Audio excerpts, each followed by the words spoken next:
Are we rolling? All right, cool. We are rolling. All right, so we're just gonna do pure Q&A. Whatever questions y'all have, we're gonna talk about them. All right, if y'all want to join, we can do that. And that's really the purpose of today. Okay, I was gonna pull out a discussion, an old discussion, but I just didn't feel like it. All right. If you're brave enough to join, please join. Right? Please join. Because it helps everybody to hear everybody's story. All right.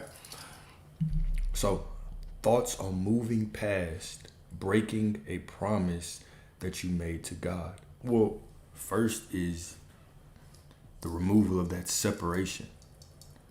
All right. You making a promise to God is you making a promise to yourself. Right. First and foremost. Number two is the same way that, understand this, y'all. Okay. The love of source is unconditional. We're the ones who make it conditional. We are the ones who put these stipulations on it and say, if I don't do this, I am unworthy. If I don't do this, I cannot get what I want. But we are the ones that are in our mind saying that. No one else is saying that except for us. So the first step in all of this is, can you forgive yourself? Can you give yourself grace? Can you give yourself grace when you're going through these things, right? By a human standard, who is perfect, right? Nobody is perfect from the human perspective, but you are perfectly made in the image of the Creator, right? So when we understand that, now every moment is brand new. It's fresh. It's not that source isn't forgetting or forgiving you. It's that we aren't forgiving ourselves. That's the only thing. It's the problem is never that God is condemning you. God doesn't condemn. Source does not condemn. It is us that sit and live in this world that are condemning ourselves and condemning our others, judging things as right and wrong, good or bad, judging ourselves as good or bad. This is the greatest illusion. Hear this, all right? This is the greatest illusion. Let me make this bigger so I can see this. All right? When we talk about sin, okay, hear this. We often think of things like lust, okay, or envy, right? Or whatever the case may be. All of these things are not the root. The root is separation from source, right? That is the root, is that you perceive yourself separate than the divine. Because if you didn't, then you wouldn't have greed. You would simply honor the prosperity that you desire as part of you, as an aspect of you, and you would allow it to flow endlessly, right? The love that you sought, right? If you were envious of somebody else's love, you would see that as anything that is in my awareness is proof of the love that I can receive. The root cause, right, of all these other quote unquote sins, of you perceiving yourself as wrong, of judging yourself, is that you see yourself as separate from source. You don't believe that your desires are the desires of source. You don't believe your longings are the longings of source, right? So this is what the world would teach you. The world would try to put you on this ladder of righteousness, right? That's what the church would teach you for sure. Right? If you do all these good deeds and you tithe and you do all this and you work and work and work and work and work, even though you are a born sinner, if you work and work and work, one day you will get righteousness. That is the lie. That is an illusion. This is going back to treating God like Santa Claus, like he is up in the sky with a naughty and nice list. That is a fairy tale. That is not the nature of source. The nature of source is unconditional, omnipotent, omnipresent. Right? And anything that is omnipresent means it is present everywhere. Do you understand what that means? So present everywhere, omnipresent, does not mean it's here and I'm here. It cannot be there and not be me, because that would not be omnipresent. You get what I'm saying? If you were not God, God would not be omnipresent. God would just be an entity in the sky. But since source is all that there is, source has to be you. Your desire has to be source. Every breath that you take, every atom within that breath is the breath of God, is an atom of God, is the substance of God. Right? So there's no separation. The illusion of separation is what leads us to all these problems. thinking that I have to get over a promise I made to God that I fell short on.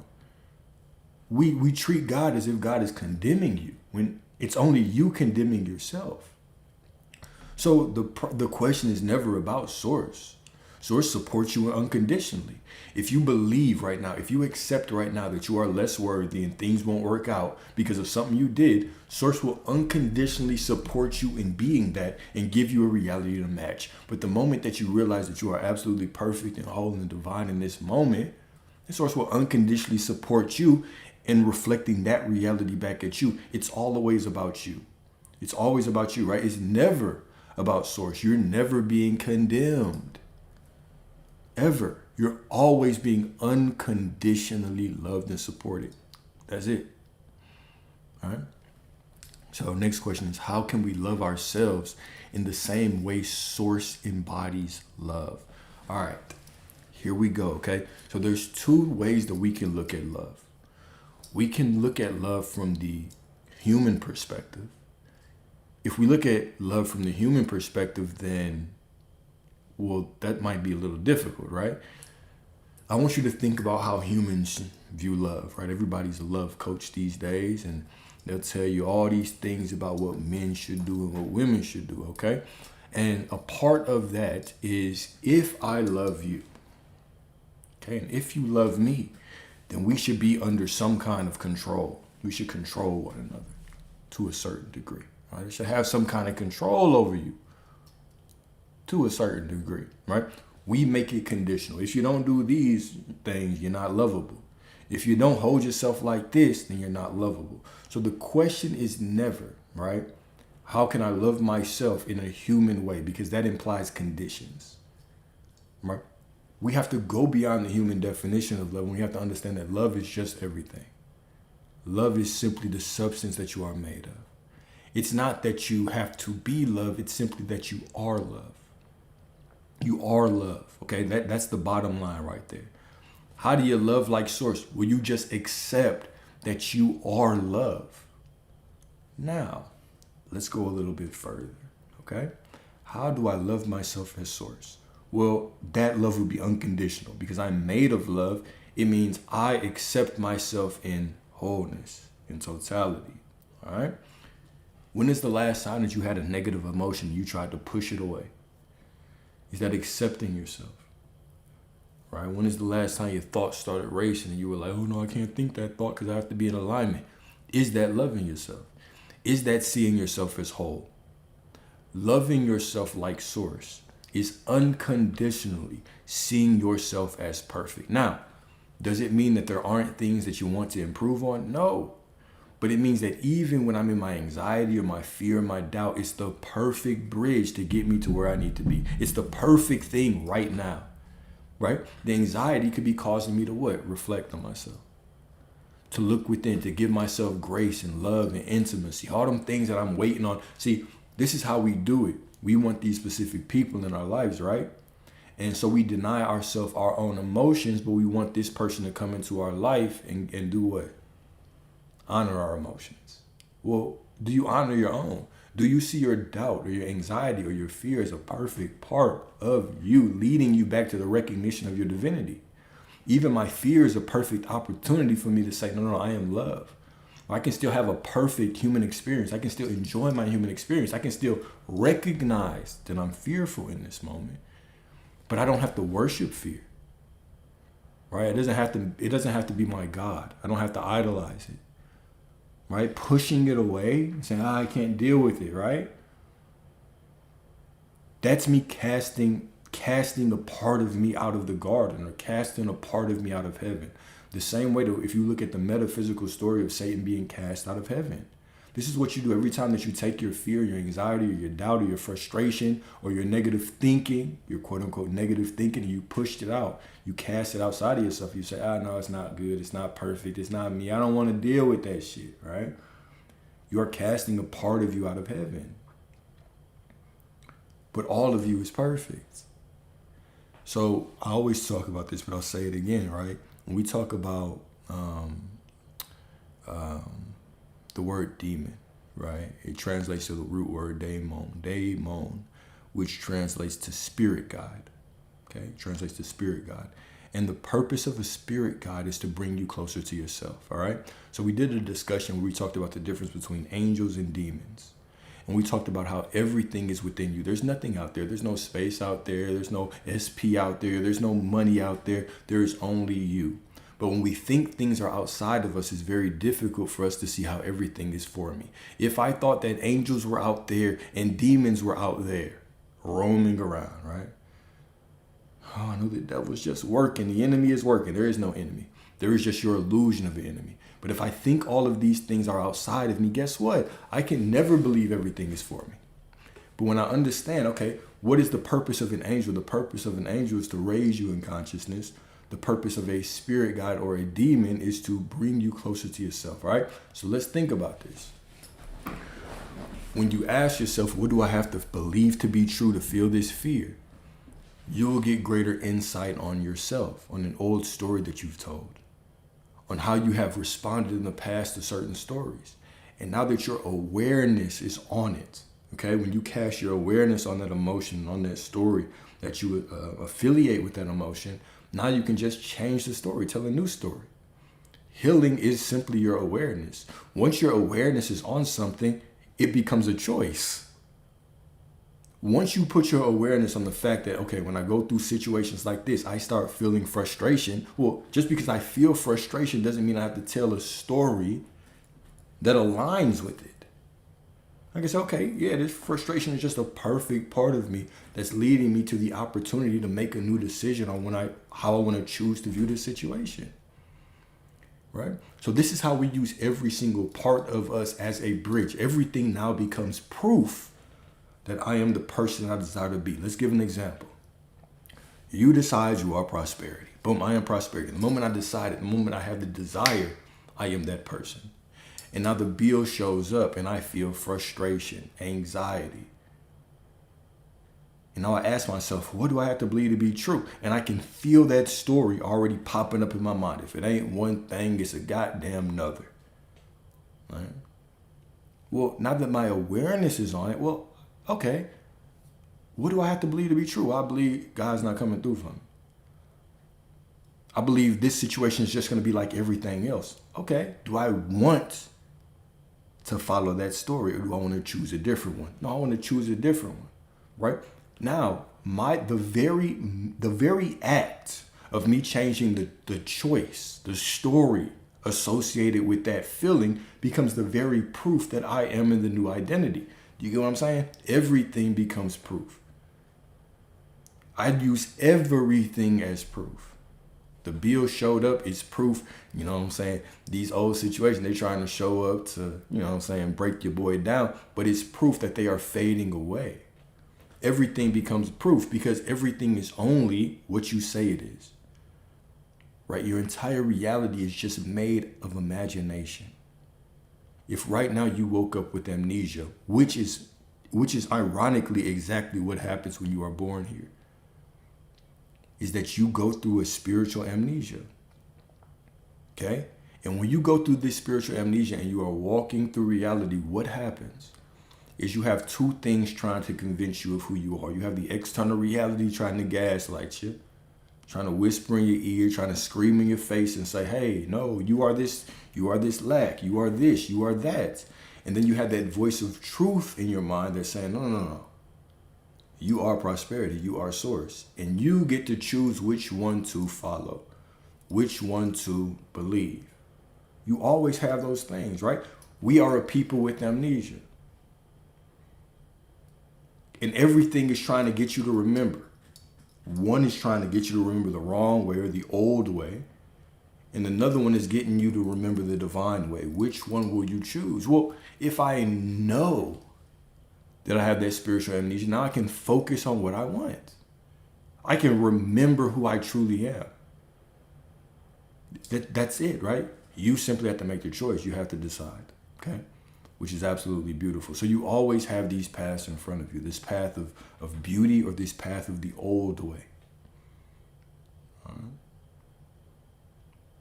So I veered off, but getting back to how can we love ourselves in the same way Source embodies love, you are Source. It is that radical acceptance that right now you are everything that you desire to be, no matter what you feel like. If you feel doubt, frustration, anger, resentment, whatever the case may be, you are still perfect. If you feel love, joy, happiness, right, excitement, whatever the case may be, you are absolutely still perfect.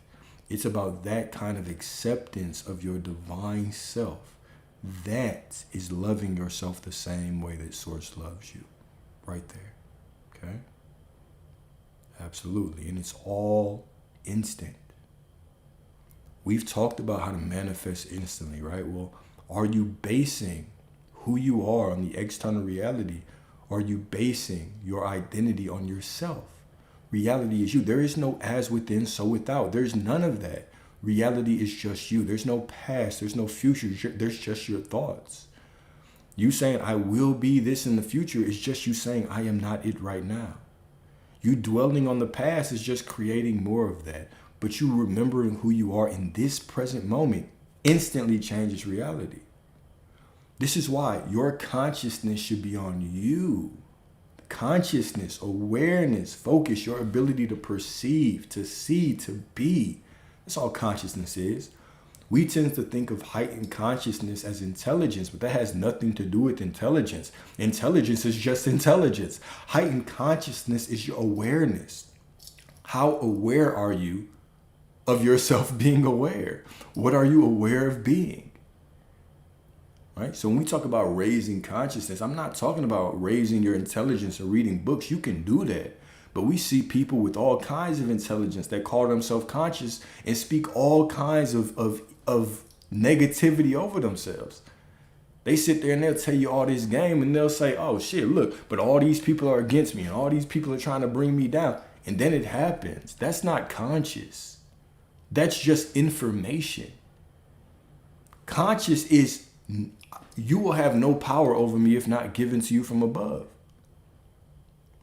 You have no dominion here. You can't do shit in my reality unless I allow you to, unless I give you access to me.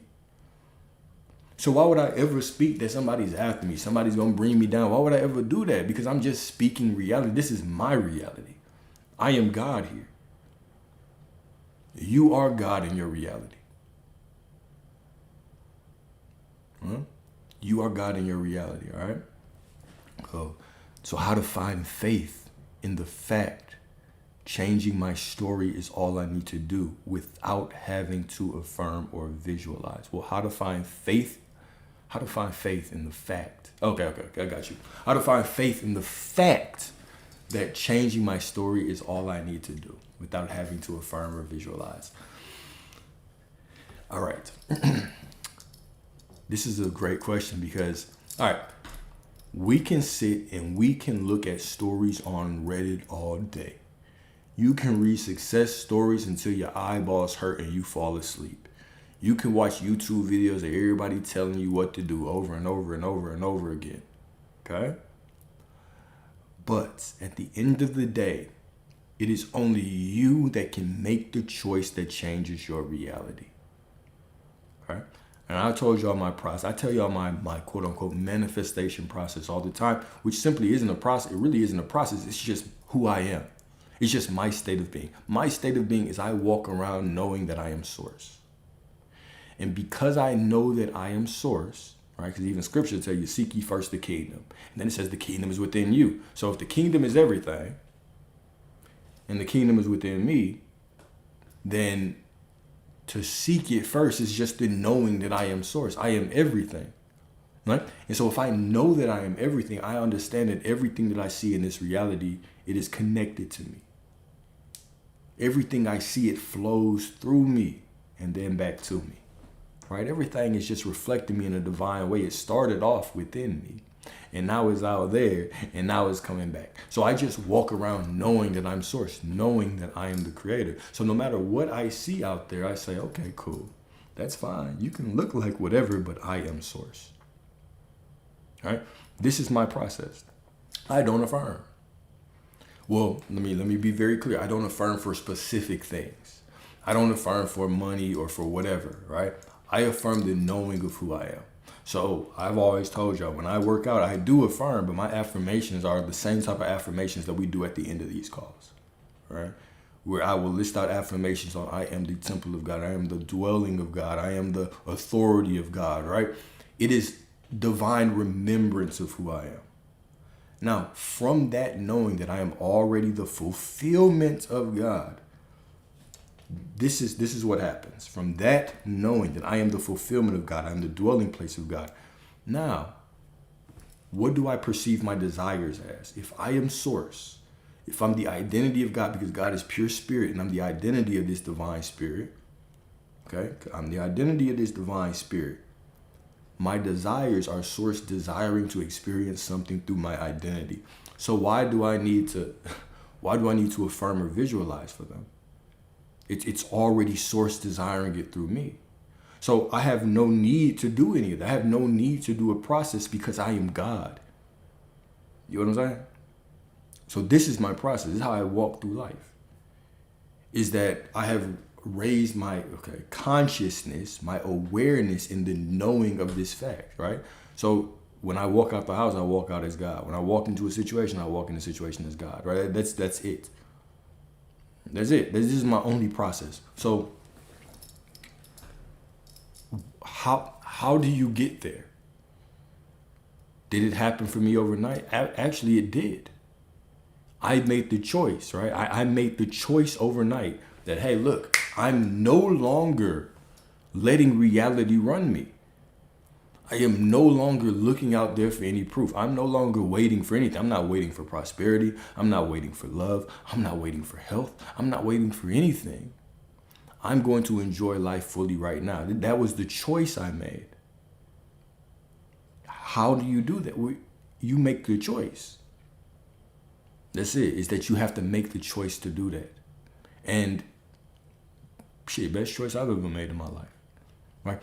Now, I also had large moments before that, okay, that really kind of, not even before that, I had like mystical experiences leading up to that were all just trying to show me that, hey, why are you still looking at reality separate? You are reality. I'm talking about like mystical experiences where every time I did some reality, everything in reality was just looking at me, just mirroring me, right? Really freaky type things.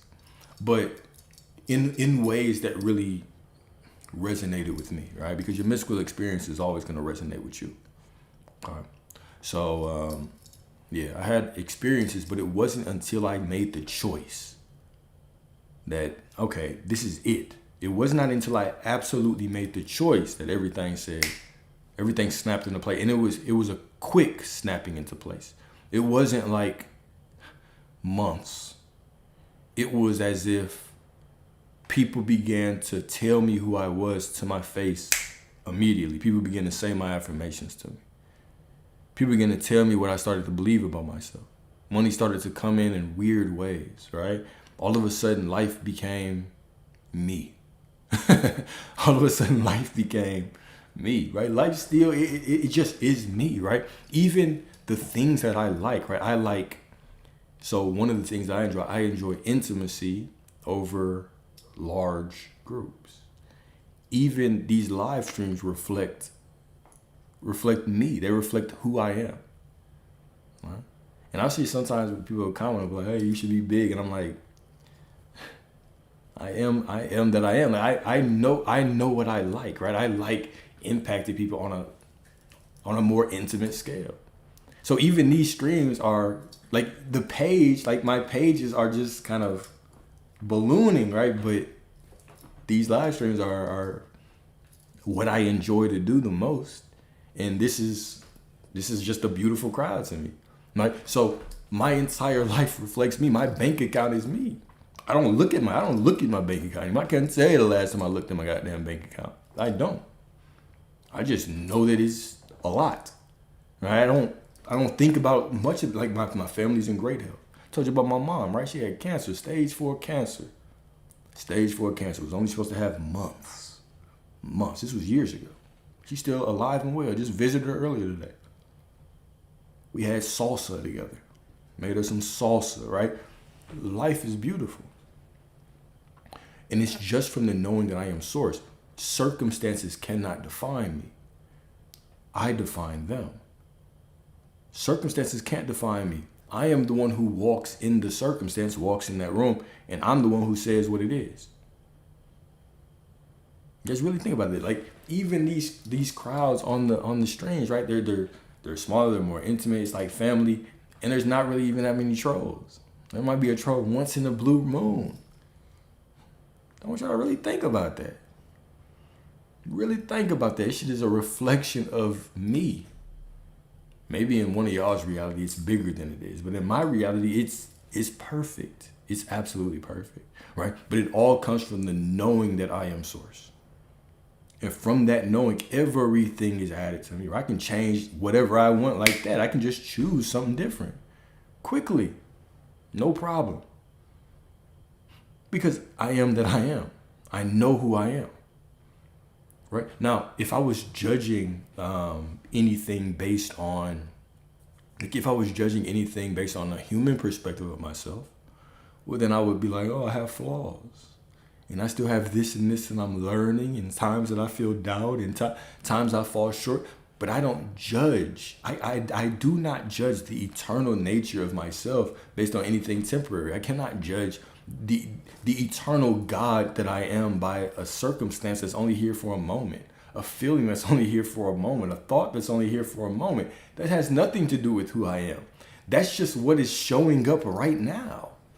That's not who I am. I'm not my feelings. I'm not my thoughts. I'm not the circumstance. I'm none of that. I am that I am, right? I am the awareness behind it all.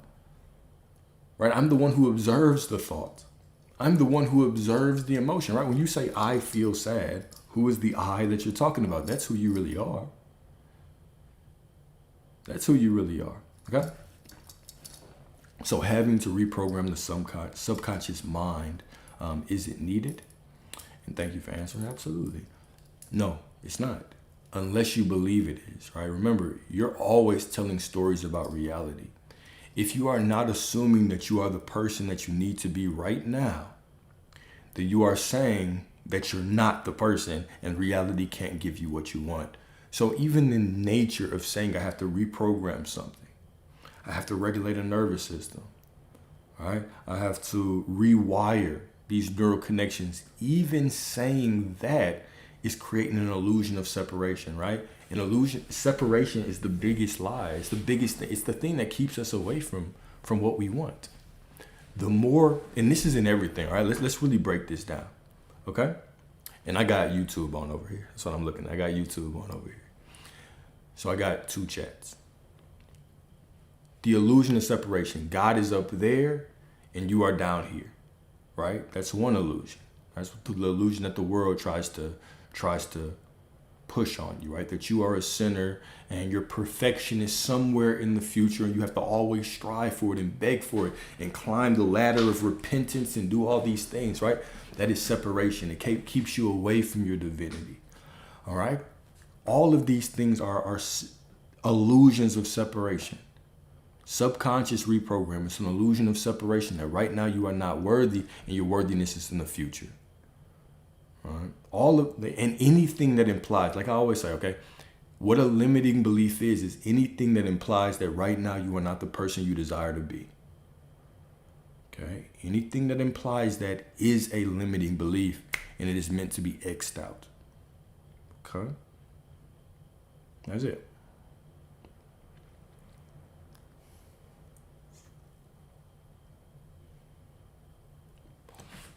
Absolutely.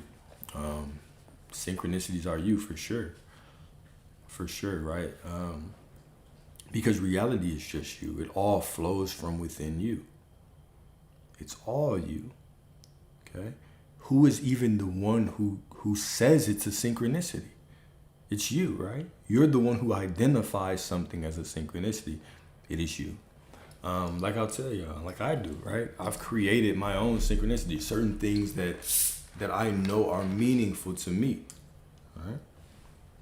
That is my synchronicity. So you don't have to go to Google to find out what things mean. If you see a 333 or a 222, Right? You don't have to go to Google. You can decide what it means right there for you.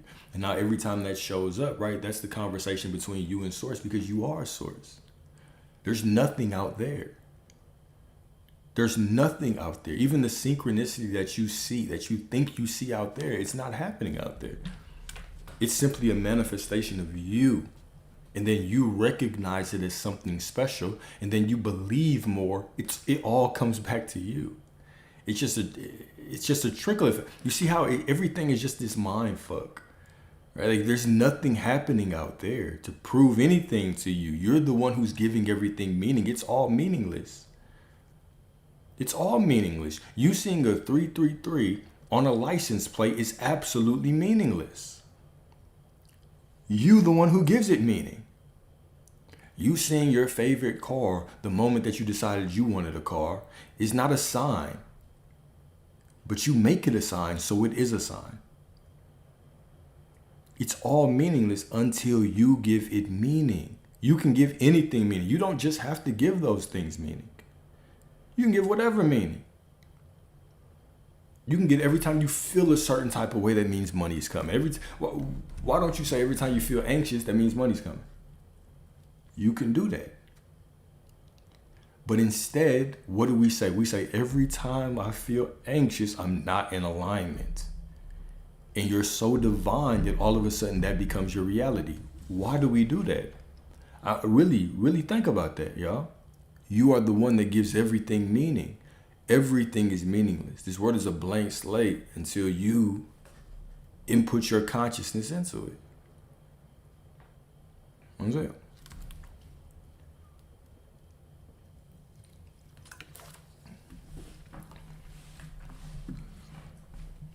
I'm trying to scroll the TikTok comments with my fucking mouse.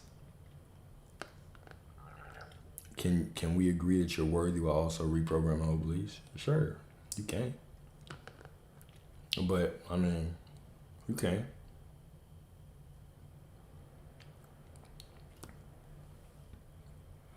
How do you stop the mind chatter? What happens if you don't? How do you stop the mind chatter? What happens if you don't stop it? What happens if your mind is just racing because that's just the type of person you are? You just have this beautiful mind. And that beautiful mind just starts to think things. Would you prefer to not think things, right? This is the quote unquote overthinker debate, right? Well, you know, when people are in your life and you love them and you're studying them and you're thinking about them and all of a sudden you're giving them gifts. All of a sudden you're showing up for them in this beautiful way, the people that you love. All of a sudden, that's a good thing, right? But now, when it comes to you trying to manifest the quote unquote SP, you don't want your mind racing. All right? Now all of a sudden it's a bad thing. What if it doesn't stop racing? Do you identify with every thought? Do you believe every thought is going to take you away from what you want?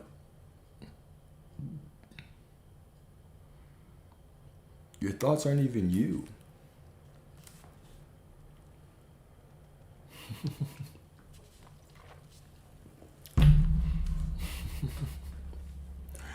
Does it need to chill out? You're not your emotions. You're not even your thoughts, right? You are who you say you are. You are your belief. You are I am. You are I am.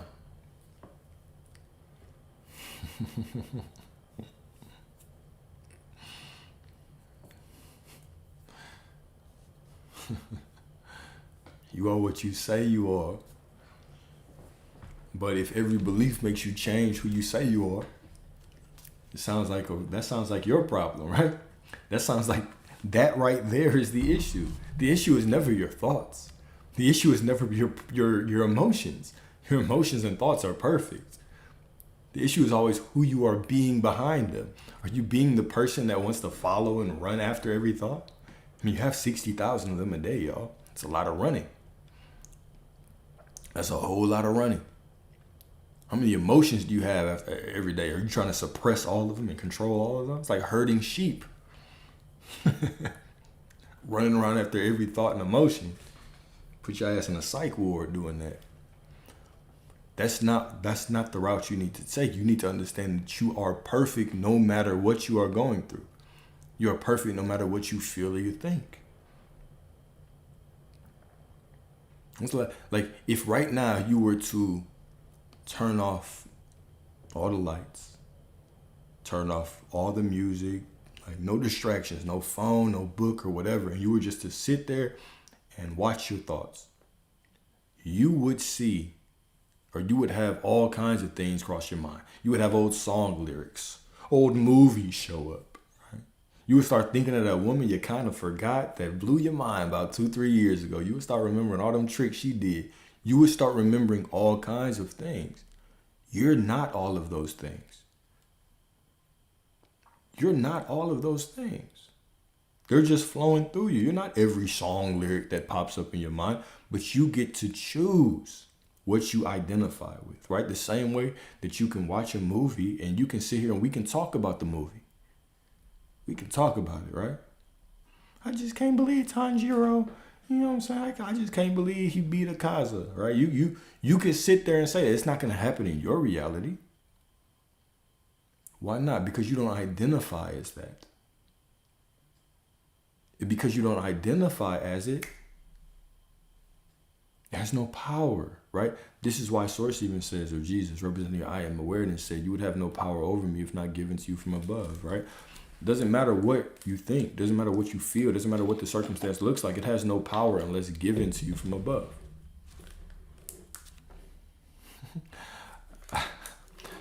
Just wanted in silence. I used to think that that feeling too good was bad.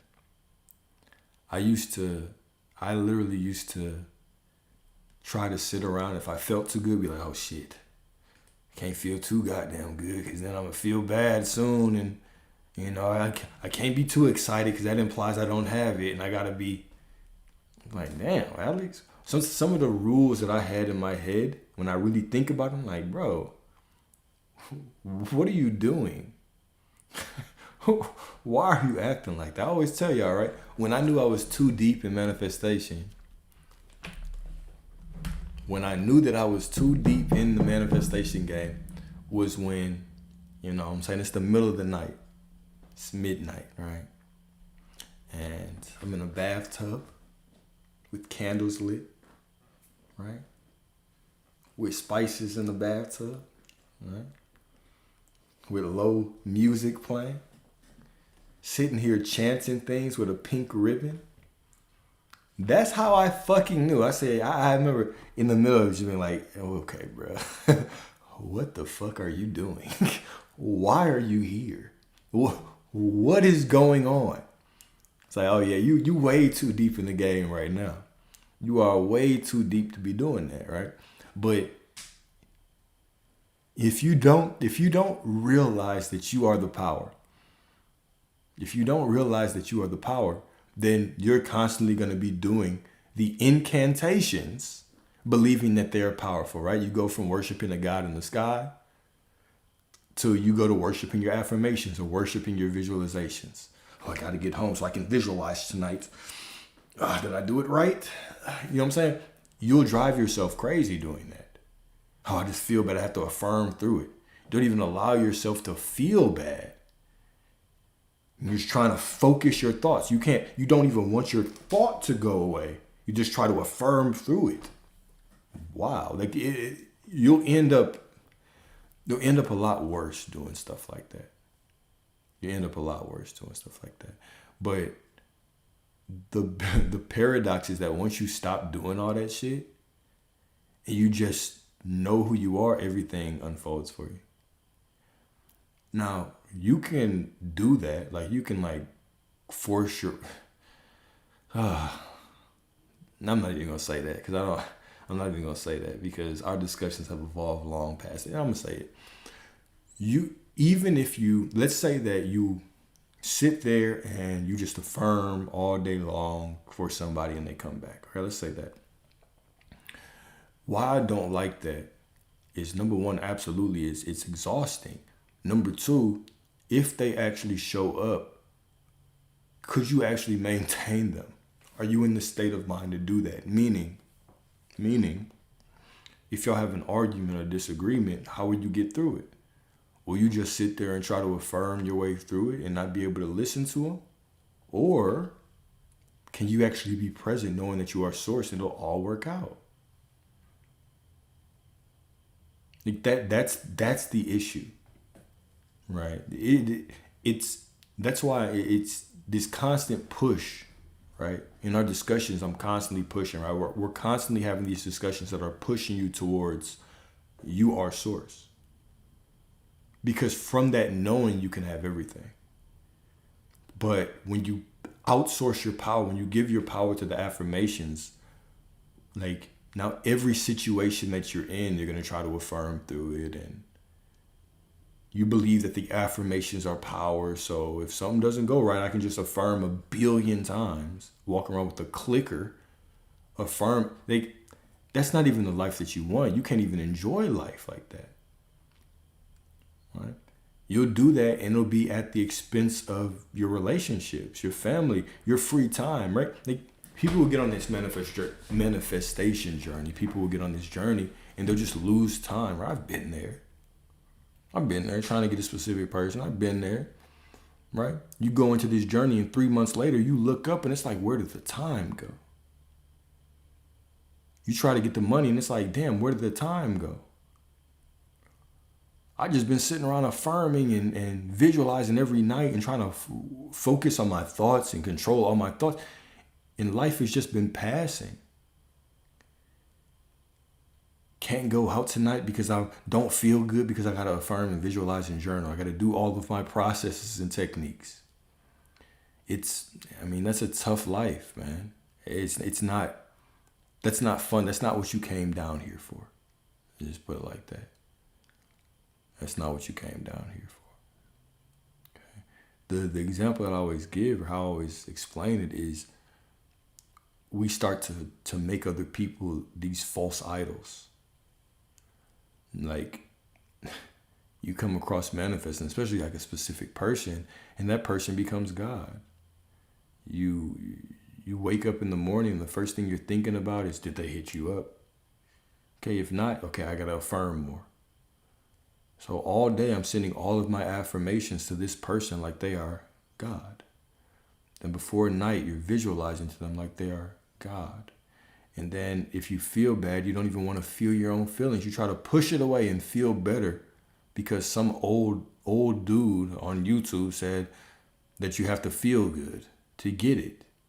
And so you don't even show up for yourself because if I feel bad and actually honor myself and love on myself a little bit, then I won't get this person out there.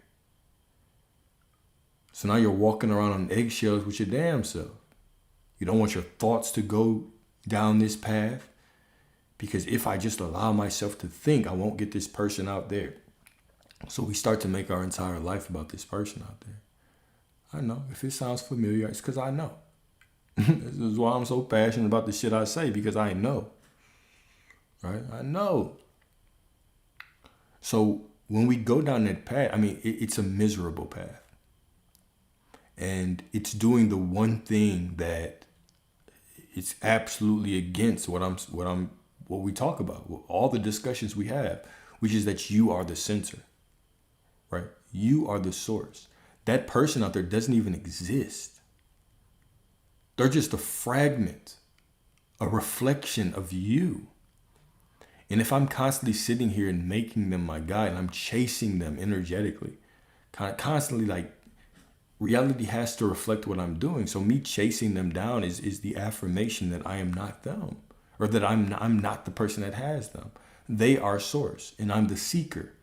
And so I constantly have to be presented that reality. All right? That is it. My therapist, nah, man. I went through the journey of life. That's all it is. I've just been in all these positions. That's why I can speak to him like that. I just been there. And then without the affirmation and stuff, how does one get their SP back? Well, first of all, it's the realization that they don't exist out there. The SP doesn't exist. Like, don't, let me be very clear.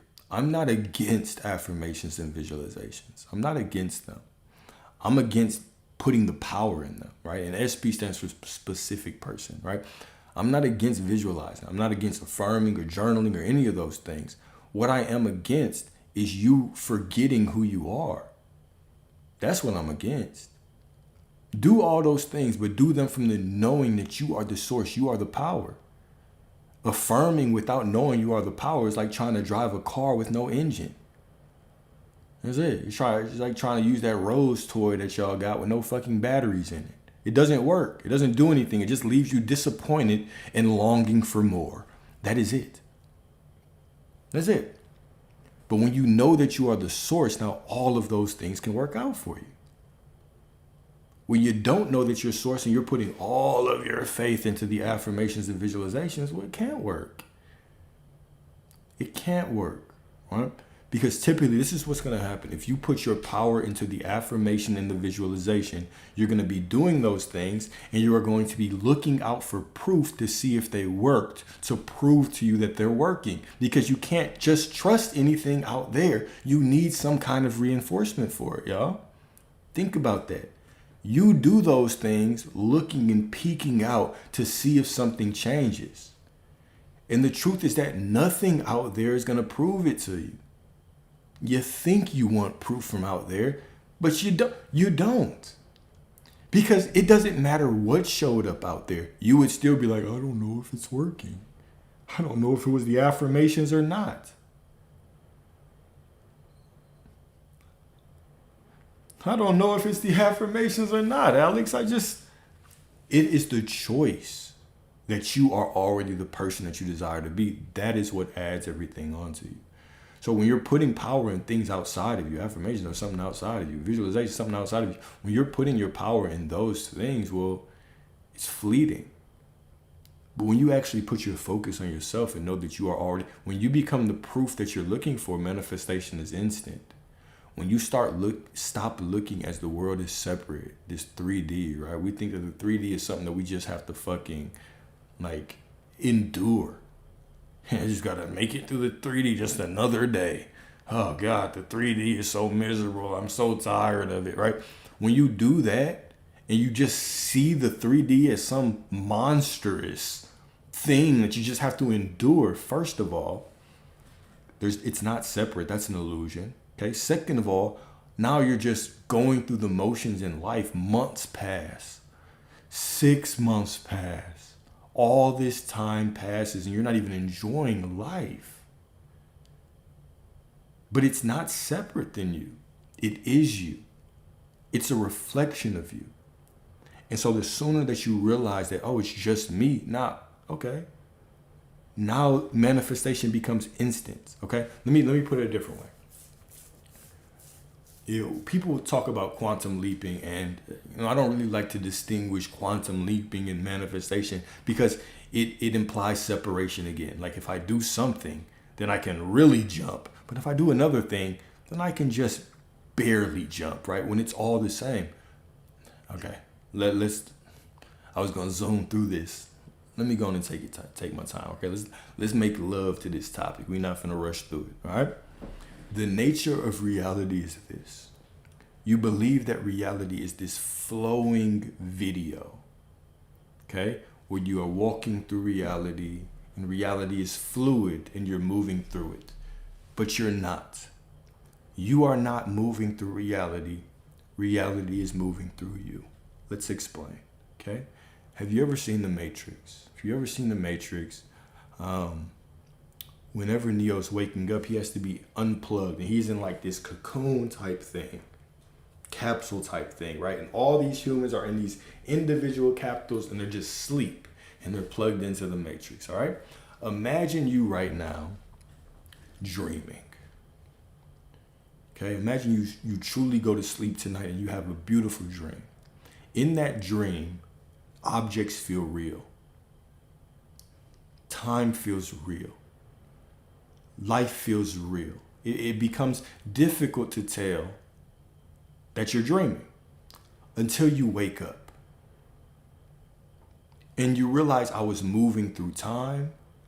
I was going left, going right, going up, going down. Sometimes you might even fly and still not even perceive that you're dreaming. You have this illusion of moving through space. All right? Now let's transfer that to real life. You wake up and you wake up into another dream. This is a dream as well.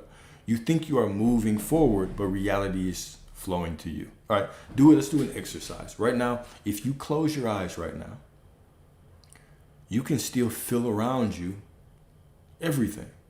You can feel the TV that's up there. You can feel the approximate distance. You can feel the wall and how far it is. You can feel the window and how far it is.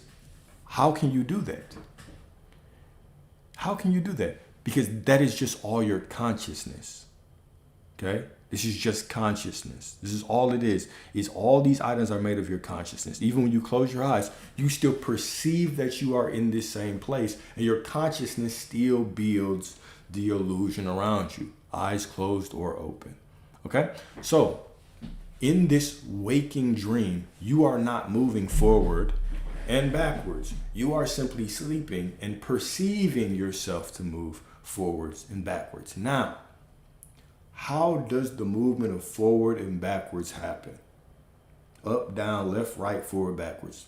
How it happens is that every moment of reality is like a picture, a still image. All right? I do videography. Okay? And one of the things within videography is when you take a video, you have what's called a frame rate. A frame rate is how many frames are shot per second. So if you go to the movies right now, the movies will typically be shot in what's called 24 frames per second. A frame is just a picture. So when you're watching this movie, you think that it's moving. You think it's just one image moving and flowing. You think it's motion. But what motion really is, it's 24 pictures every second that flash on the screen, and they flash so quickly, it gives the illusion of motion. Do you get where I'm going? Every single moment of reality is simply light being cast into your reality and frozen in moments. And so your perception of walking forward and backward and right, left, you moving through time, is simply you moving through moments. All right? You moving through moments. This is it. Now, okay? Now, whenever you look out at reality and you decide, I see this thing, and I'm going to react and identify with this thing, right? Because remember, like I always say, identity comes before circumstance. Identity trumps circumstance. But if I do it backwards and I'm walking out and I see a circumstance I don't like, and I identify with it, I say, damn, I've been saying I'm prosperity, but this bill's coming. So now I say, I am lack instead. I must not be doing it right. My identity is saying lack still. And so what happens is the same frames of reality, the same moments or pictures of reality, okay, are lit up within me. And they are projected outside of me, and then I walk moment by moment into that same picture, okay? Into that same picture. Now, here's another way. Here's another way to think about it, okay? When you look at reality, the same substance, because God is omnipotent, God is omnipresent, and omnipresent means God is everywhere at the same time. So God can't be up there. He can't just be in front of you and not be you. He has to be you. Source has to be you. I say he because it's a concession. The Spirit of God is genderless, all right? The Spirit of God is simply spirit. But it has to be everything. It has to be you. It cannot not be you, or else it would not be omnipresent. All right? So there is one spirit, one substance, okay, walking as you and in everything outside of you. Okay? Now let's also keep this in mind. If you can manifest an SP, which is a specific person, if you can manifest someone out there, which you can, if you can change, if you can choose a different version of people, which you can, How could they have free will in your reality? Really think about this. How could they have free will in your reality? How? They can't. They can't. They absolutely cannot. No one can have free will in your reality except for you, or else it would not make sense. All right? So the same substance or spirit or source that flows through you flows through everybody and everything. All right? If you've ever heard of the all-seeing eye, okay? The all-seeing eye just represents this eye that sees everything. It's all-seeing. What does this actually mean? Think of reality, okay? Think of reality as the all-seeing eye, always watching you. It's the observer of you, all right? So when we talk about the nature of awareness or God, God is just awareness. I am, all right? Your awareness is simply being aware of you being aware. And reality is being aware of you being aware as well. It's all just a big loop. Okay? It's all just a big loop. So when you are walking through reality, everything out there that is just the substance of God is, guess what? It is looking at you. It is perceiving you. And it's saying, who are you being? In the same substance that's in that person that you don't like right now, that's not showing up for you right now, that same substance rearranges and allows a different energetic version of them to step forward as well. Okay? All right. You were close with the breakdown, but they are real. We energetically match people. We don't change. All right. Listen closer. Listen closer to what I'm saying. All right? I am not saying, all right, that we change anybody. Okay? You don't change anybody. You choose a different version of them to step forward. All right? Within me, right? If you look at scripture even says, in my Father's house are many mansions. So within me are infinite versions of me. The version of me that's broke, the version of me that's a billionaire, the version of me that does this, that, whatever. Every single version of me exists within me. And every single version of you exists within you. And every single person in your reality. Okay? So as you go and you see someone, perceive someone, what you start doing is you start having expectations of them, assumptions of them. And you also have core assumptions about how people are, how your family acts, how women act, how men act, right? And all of those assumptions form your state of being. And your state of being is always reflected by the external world. Okay? Always. No exception. This is law, the law of I am. Everything is source. Whatever I say I am, that is what reality is. So when I walk through life, everybody is reflecting my state of being. That's it. That is law. That is law. Huh? That is law. So yes, we could say energetically match, yada, yada. We can make a concession to that, right? But what it is your state of being. When we talk about energetically matched, let's go further. Let's go to the truth. It's your state of being. It is I am. It's one law in this universe. This one law is I am. The one law is I am. There is only God. God, awareness, source. The universe makes up all things. All things. Okay? And so every time you say I am, that is your true nature. Anything after I am is simply you creating law in your reality. In reality. Rearranging reality to energetically match you. That's it. All right? You're never changing anyone. You can't change anyone. That version of them exists in that reality. You're never changing anybody.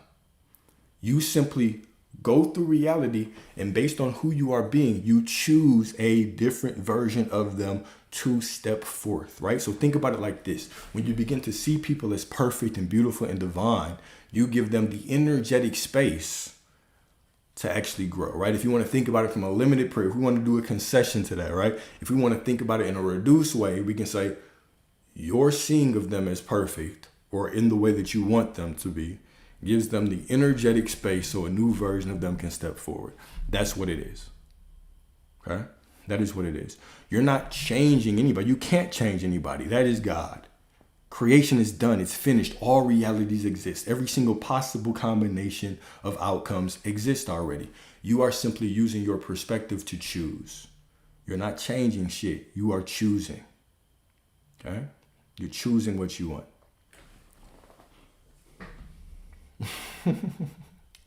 Make them your servant? No. Well, okay, yes. Yes, it does. Yes, it does. Saying that you are source, but well, everybody already is. Whether you say you're source or not, you simply are a source, right? It doesn't matter if you say it or not, you are. Their assumptions are what is changing reality anyway. The saying of I am source is just a reminder, right? It's just so I stay aware, so I don't slip back into old patterns, right? That's all. So whether you say you're God or not, whether you know yourself as God or not, right? You're still source. You still create just as powerfully, right? You are so much God that you can walk around pretending to not be in alignment, and that's what your reality would be. That's it. An old pattern it would be like me walking out into reality and seeing something that's against what I wanted and being like, it's just never working out for me, right? That's an old pattern, right? It'd be going back to how I don't want reality to be. That's all.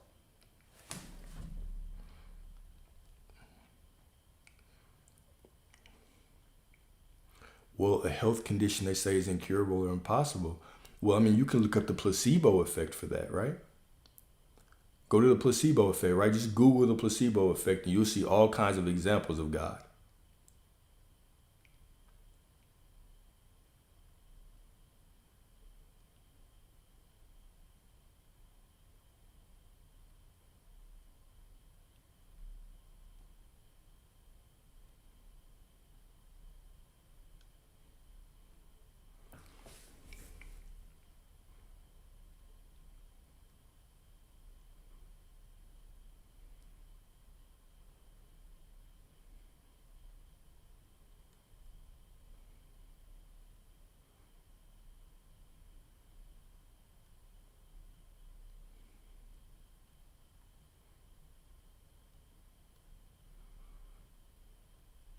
Oh, shit. My bad, y'all got caught up fucking reading. We just all staring at each other. I'm staring at y'all staring at me. I'm over here just reading. Sometimes I just get in the moment. My bad. But yeah, when we talk about healing anything, look at the placebo effect, right? Matter of fact, you can go on YouTube. We did a whole discussion on the placebo effect. We just went through placebo effect cases, right? If you don't believe that you can heal something, go check out the placebo effect. It will change your perspective on life, right? Even when we talk about people in your reality, what was the message that Jesus was giving, right? That you can heal others too. It's not just limited to yourself. You seeing people as perfect gives them the energetic space to show up perfect, right? You seeing somebody with a chronic illness or health condition or with pain, or you seeing yourself as that is somebody with pain, as perfect, as in perfect health, that version of you must show up. That's just law. Right?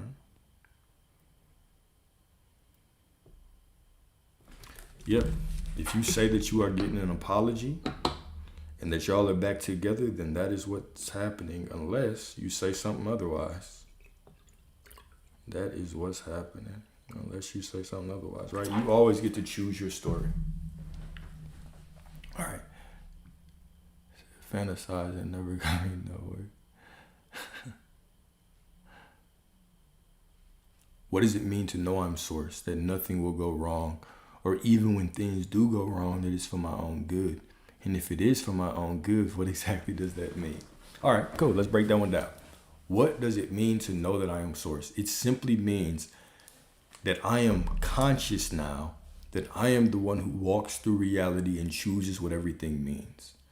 So I am the one who says all these women ain't shit, and now all these women all of a sudden start acting crazy on me, or the one that says I get treated like a god, or I get treated like a king, whatever you want to say. And then all of a sudden reality begins to reflect that as well, right? That is all it means. To know that I am source simply means to know I have final say so on everything. I am the authority of God, right? I walk through life and I am the one who chooses. I am the one who dictates, right? I no longer allow circumstances to dictate me. I dictate circumstances. I give everything meaning, right? I am the one, like, it is you who says what everything means. When you say it's all working out, that's you. When you say it's not, that's you as well, right? It's all you. So knowing that you are source is just taking a conscious approach to life, right? And so, what does it mean to know that nothing will go wrong, or even when things do go wrong, that it's for my own good? That's a choice. That is a choice on how to see life. That is no longer taking the path that everybody takes. Everybody takes the path of just walking through life and reacting to the things outside. That's what most people do. And that's why most people live the exact same life, right? Most people, from the time they're about 20 to the time they fucking retire, they do the same shit. They go out to the same places on the weekends. They do the same thing at work. They drive to the same place in the same way. Even if they get promotions, it's in the same type of thing, making the same type of money that matches the same type of economy, right? It's just a constant repetitive cycle because they're stuck in reaction. And if you're reacting to reality, you can only be reacting to who you used to be. So you're just going to get more of who you used to be. So it's changing that perspective. It's starting to see yourself as the miracle. It's starting to see or perceive the miracle in everything that you see out there, right?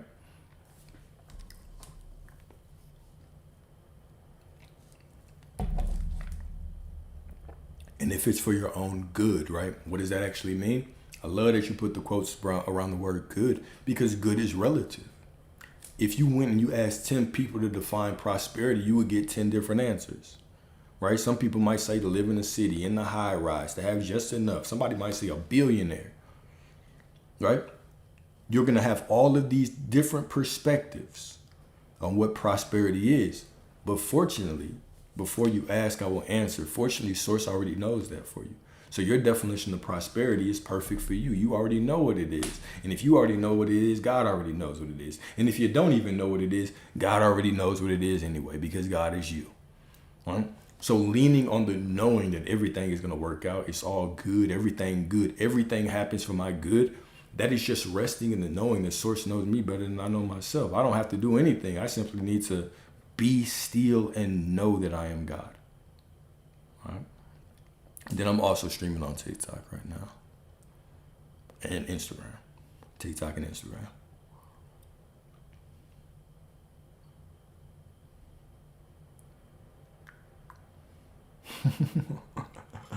I can do that. I can do that.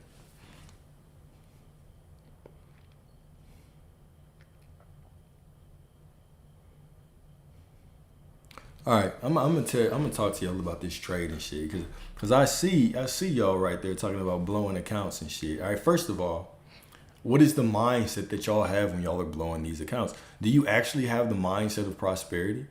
Because if you had the mindset of prosperity, then you would just follow your rules, because prosperity is just following rules of trading. Or are you trying to go in there and gamble because you heard interest rates were going to get cut and you chased the trade up and all of a sudden it fucking broke your back on the way down? That's not prosperity. That's chasing. That's lack, right?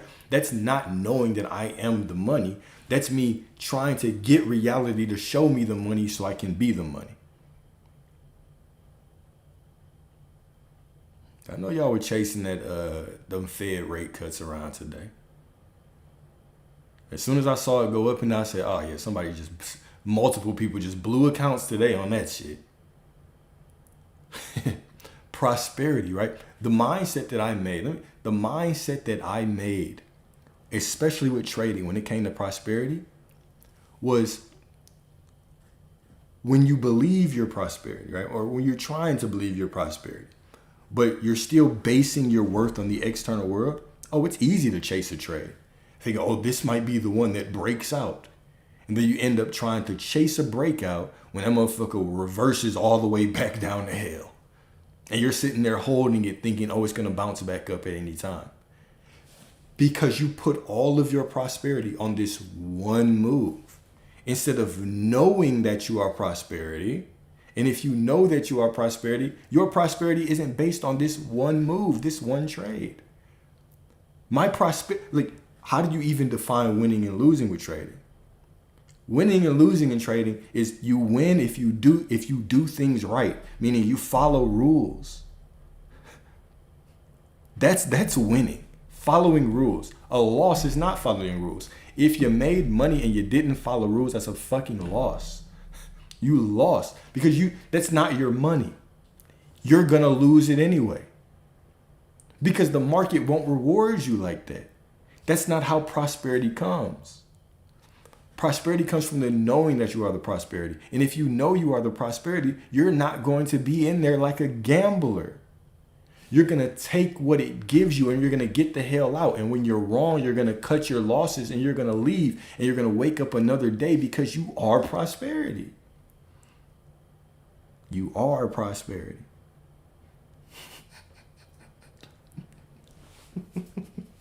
Those sweet dopamine hits. So you have to go in the opposite direction of other trade. Hey, you know what? I used to be like, damn, every time I go long, we're at the fucking high of the day. And every time I fucking go short, we're at the goddamn low of the day. I must know something. Maybe whenever I want to go long, I'll just go short instead. Now, of course, that was wrong too. But to me, it was just about, okay, look. I remember there was a time in my life where I was taking trades every damn day. Every damn day I was in a trade, right? And as we all know, if you trade, every day is not well, depending on your strategy. For me, every day is not an ideal day to trade. And I'm talking about I used to pick the highs of the day and the low of the day with precision. I would go in that motherfucker and hit that fucking buy button like, oh, it's going to go to the moon. That hoe is going to reverse on me so fast. And in those days, I was like, stop loss. Why do I need that? I'll just manually exit when it's time. Oh, I never did that. I never manually exited. Shit, I let that hoe rip all the way back. And I still was in that bitch sad as hell. I've watched price reverse on me for the last 3 hours. And I'm still sitting there sad as hell because I'm losing money. Bro, just close the trade. Like, no, it might turn around again. Even if it turns around, for you to make money, that shit's got to go.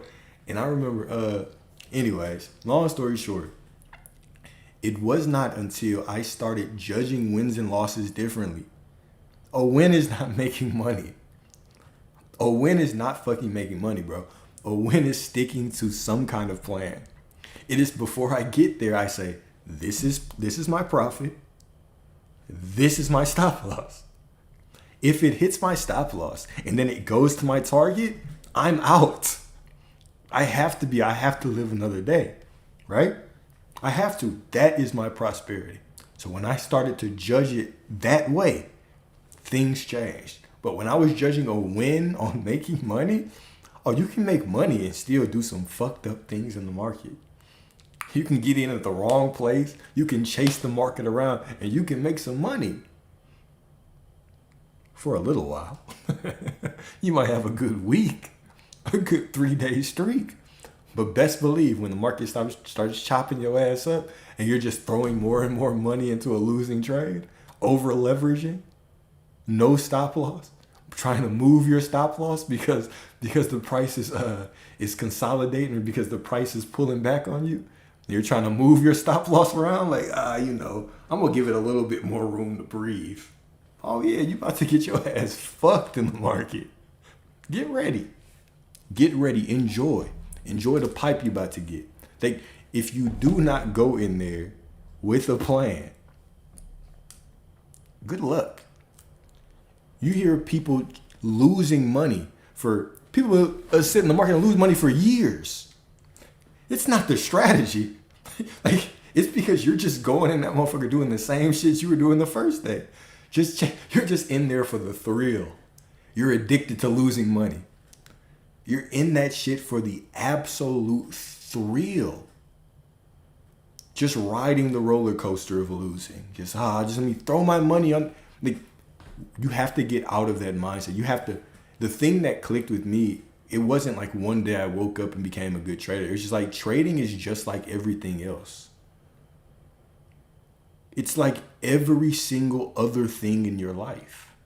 That if you just go in it half-assed, just thinking it's just an easy way to ride yourself to some money, and one day you're going to go from $100 to $1 million. That was the mindset that was whooping my ass, right? That was the mindset right there. But once I started treating it like everything else, I have to be good at this. I have to actually show up like I'm showing up for a day at work. Okay, I have to cut my losses. I have to have a plan. I should be able to actually communicate my plan. That's one thing that also helped me was, just the journaling aspect, being able to say, okay, this is what I was thinking before I got in. This is what I saw. This is where my loss was going to be. This is, was it a good entry, bad entry? Actually being able to talk through my trade instead of just looking at it afterwards and being like, why the hell did I get in there? I don't know. I was just feeling some kind of way and I jumped in. And so even when we talk about trading, the reason why I love it is because it mimics everything. Trading is life. Like it's you cannot win in it without having a prosperity mindset. Because the prosperity mindset has to transcend illusions. It has to transcend the external reality. It has to. You cannot go in there thinking that today you have to turn $1,000 into $7,000 because you need the money. Because you don't know what's going to happen. You don't know if you're going to get a tweet that fucks up the market. You don't know if the market is just going to consolidate. You don't know what's going to happen, right? You have to go in there knowing that you already are good. And just follow your plan and know whatever happens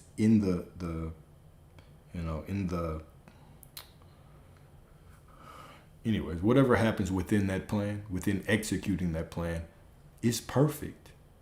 And it is prosperity. Right?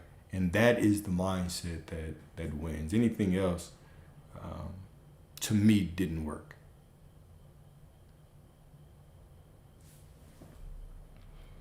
I said, when I turn 18 and we can have this convo, can we get back to the SP talk? Boys addicted to them SPs, ain't you?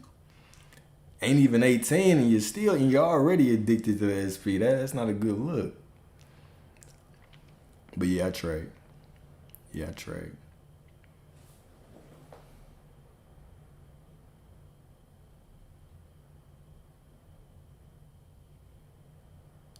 Yeah, exactly. So it's about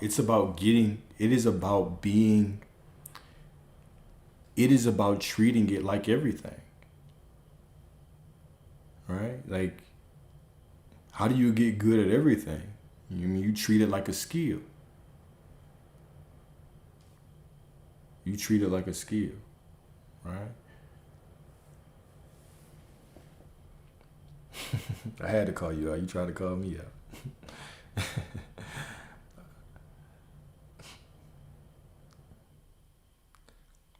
In what industries? I trade options. I trade SPY and SPX.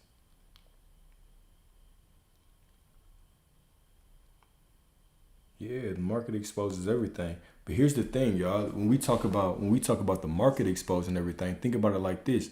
Life exposes everything about you. What is life but a mirror? The market is a mirror. And life is a mirror in general, okay? Like let's look at this from the lens of everything. You should be looking at your life like a report card. The verse that I always allude to is life and death are in the power of the tongue, and those that love it will eat its fruit. This is a very literal statement. It means your relationship with your quote unquote SP let's be triggering. Let's be honest with each other, okay? Everybody sit down, hold hands, and hear what the hell I'm about to say. Your relationship with your SP is a direct reflection of your relationship with yourself. Your SP is you. They're just a fragment of you. You don't have them. They're not in front of you, worshiping you, because you are not sitting with yourself, knowing that you are with yourself and worshiping your damn self. They're not loving on you because you ain't loving on yourself. They're not accepting you because you're not accepting yourself.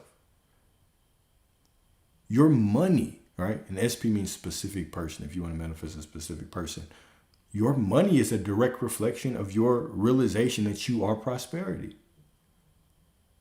Your relationships are a direct reflection of your perception that you are love.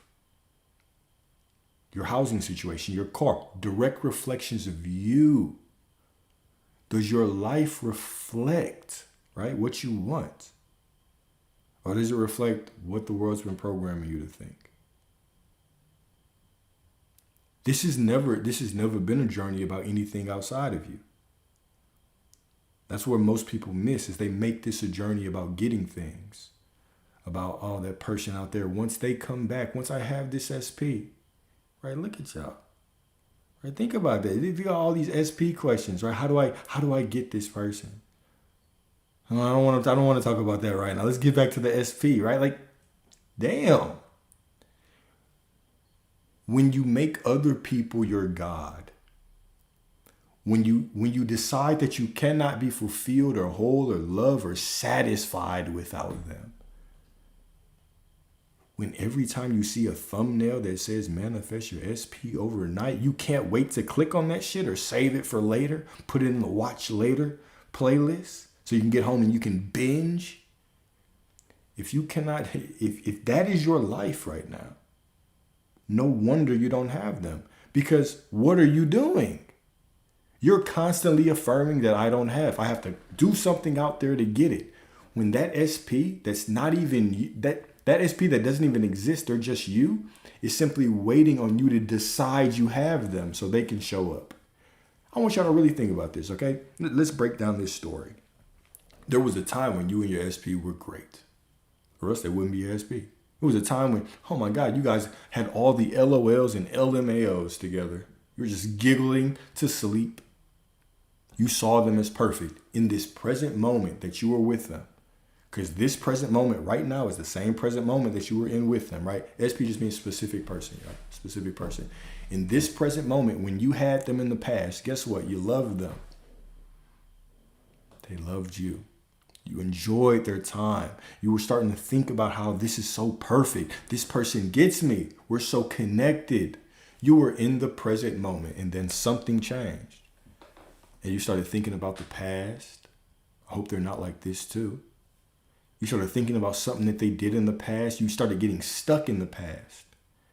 And so anytime you were with them, you started thinking about the past, or you started thinking about the future. I wonder what they're going to do when they leave. What if they walk away from me? What if they leave me? What if they're doing this when they leave the house? What if they're thinking like this about me? So you went from being in the present with them to being in the past or the future. And being in the past when you're with somebody and being in the future means you're not there with them right now. And if you're not there with them right now, guess what? If you're not there with them right now, guess what? You don't have them.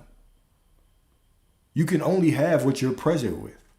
And then you go on this manifestation journey, and then what do? You start thinking about the past that you wish you could change. Oh, I should have done this different. It was just a toxic situation. They did this. Oh my God. And then you start thinking about the future.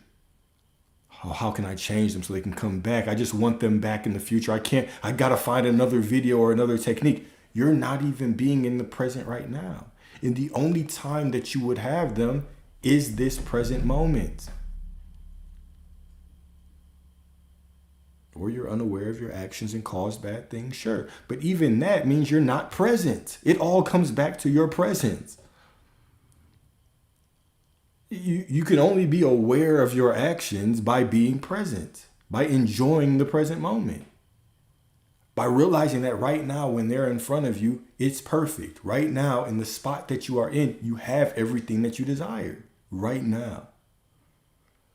But if you're always in the past thinking about your actions that you did, or what they did, or always in the future thinking about what you're going to do, what you should have done that you're going to do now, and when they come back and you're going to feel so much better about yourself, and you'll finally know that manifestation works because they come back, right? You're not even being present. So you're doing the same thing now that you did to lose them and expecting a different result. You know, we all know that, right? What do you call doing the same thing over again and expecting a different result? What is that called? It's called bring the straight jacket out for your ass. That's what it's called. Lock them up. Put the straight jacket on them. That's what it's called. You can only have it by being present right now. That's it. Should have went for 1,000. I was feeling generous. Should have went for 1,000 instead of 500. I was being generous.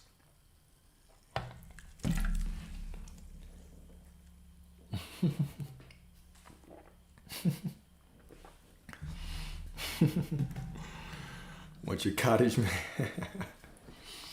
You want that cottage man, huh? He in the backyard chopping trees, chopping lumber. He finna chop that lumber and then come lay the lumber on your ass. I already know what you want. Yeah, girl, I just want him to chop the lumber in the backyard and then come lay the lumber on me.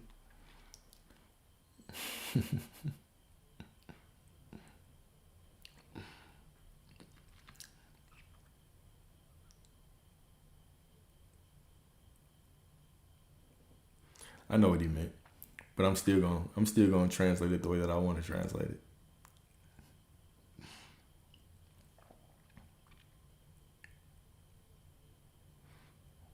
One of these days, I'm gonna disappear on y'all. You know, right now, as I told y'all, I'm in a time with where I'm. When I say disappear, I ain't talking about no kind of bad way. Right now, I'm in a time of service with my family. Right, I'm close to my family. And so, because I'm close to them, I'm giving back, right? I'm giving back. Well, kind of right now, the season that I'm in is taking care of them. But once this is, you know what I'm saying, after however long I'm blessed with them, right? After that, I'll probably go off the grid somewhere and just enjoy my life and eat fruits for the rest of my life, right? That's about it. I feel like I've put out enough videos at this point to where if you went on YouTube, I don't think there's nothing really new that I can say. I can give y'all different perspectives and stuff, but I feel like I've done enough. All I'm doing, once that happens, y'all, I already know exactly how my life is gonna play out. Is that one day these lives are just gonna be over. One day the videos will just stop and my accounts will be, I won't deactivate them so y'all can still have the content. But one day, the boy is gonna be, I already know exactly the life that I'm about to live.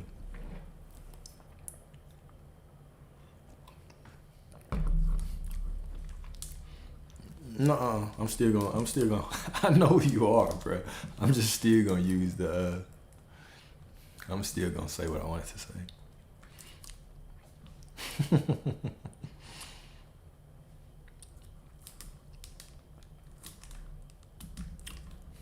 What else y'all got? What else y'all want to talk about? If you say you are a size 8, yeah. If right now you made the decision that instead of every time that you ate a certain food saying, damn, I'm finna get big by eating this shit, if you decided, right? I was talking to this goddess earlier, right? And she was talking about how she was starting to get sick. And she made a choice and started saying, every bite that I take of this food is getting me healthier and healthier. And guess what? She woke up the next day not sick. Magic, right? Magic. No, everything is just made out of God. There is only God. God is all that there is. Omnipotent, right? Omnipresent. Everything is God. So everything, I'm giving meaning to everything. So when I'm eating shit and being like, God damn, shit is making me big as hell. My back's getting big as hell eating this shit. If you're saying that, then guess what? That's what it is.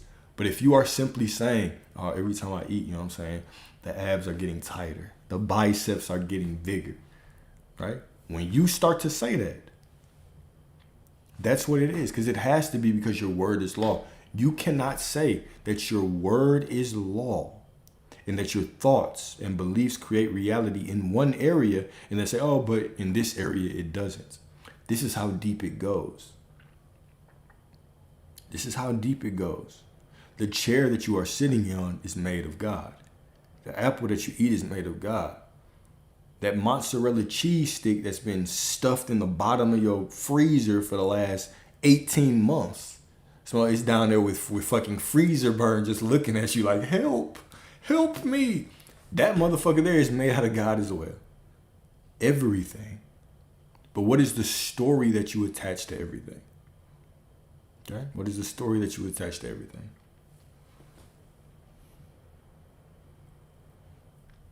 You can eat whatever you want and say it's healthy. Whatever you want. Some things that I have manifested. Some things that I have manifested.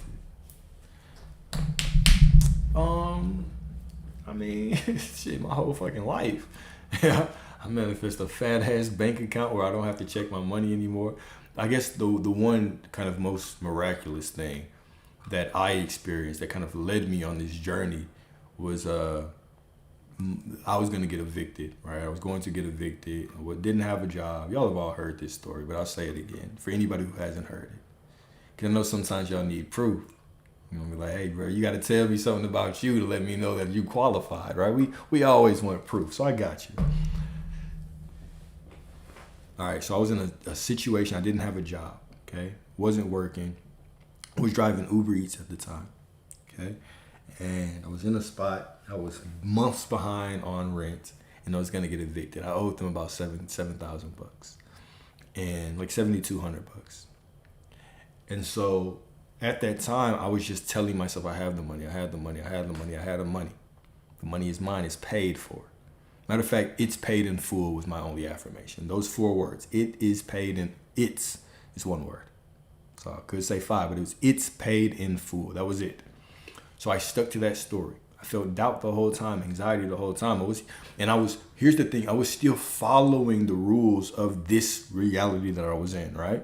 So even though I was saying that and I was knowing it, and I kept going back to that knowing, I was still asking people for what? For money. Hey, can I borrow something? But I couldn't ask anybody else for money because everybody else was broke too. I was in a broke reality. Everybody was broke. Parents broke. Friends broke. Everybody was broke, right?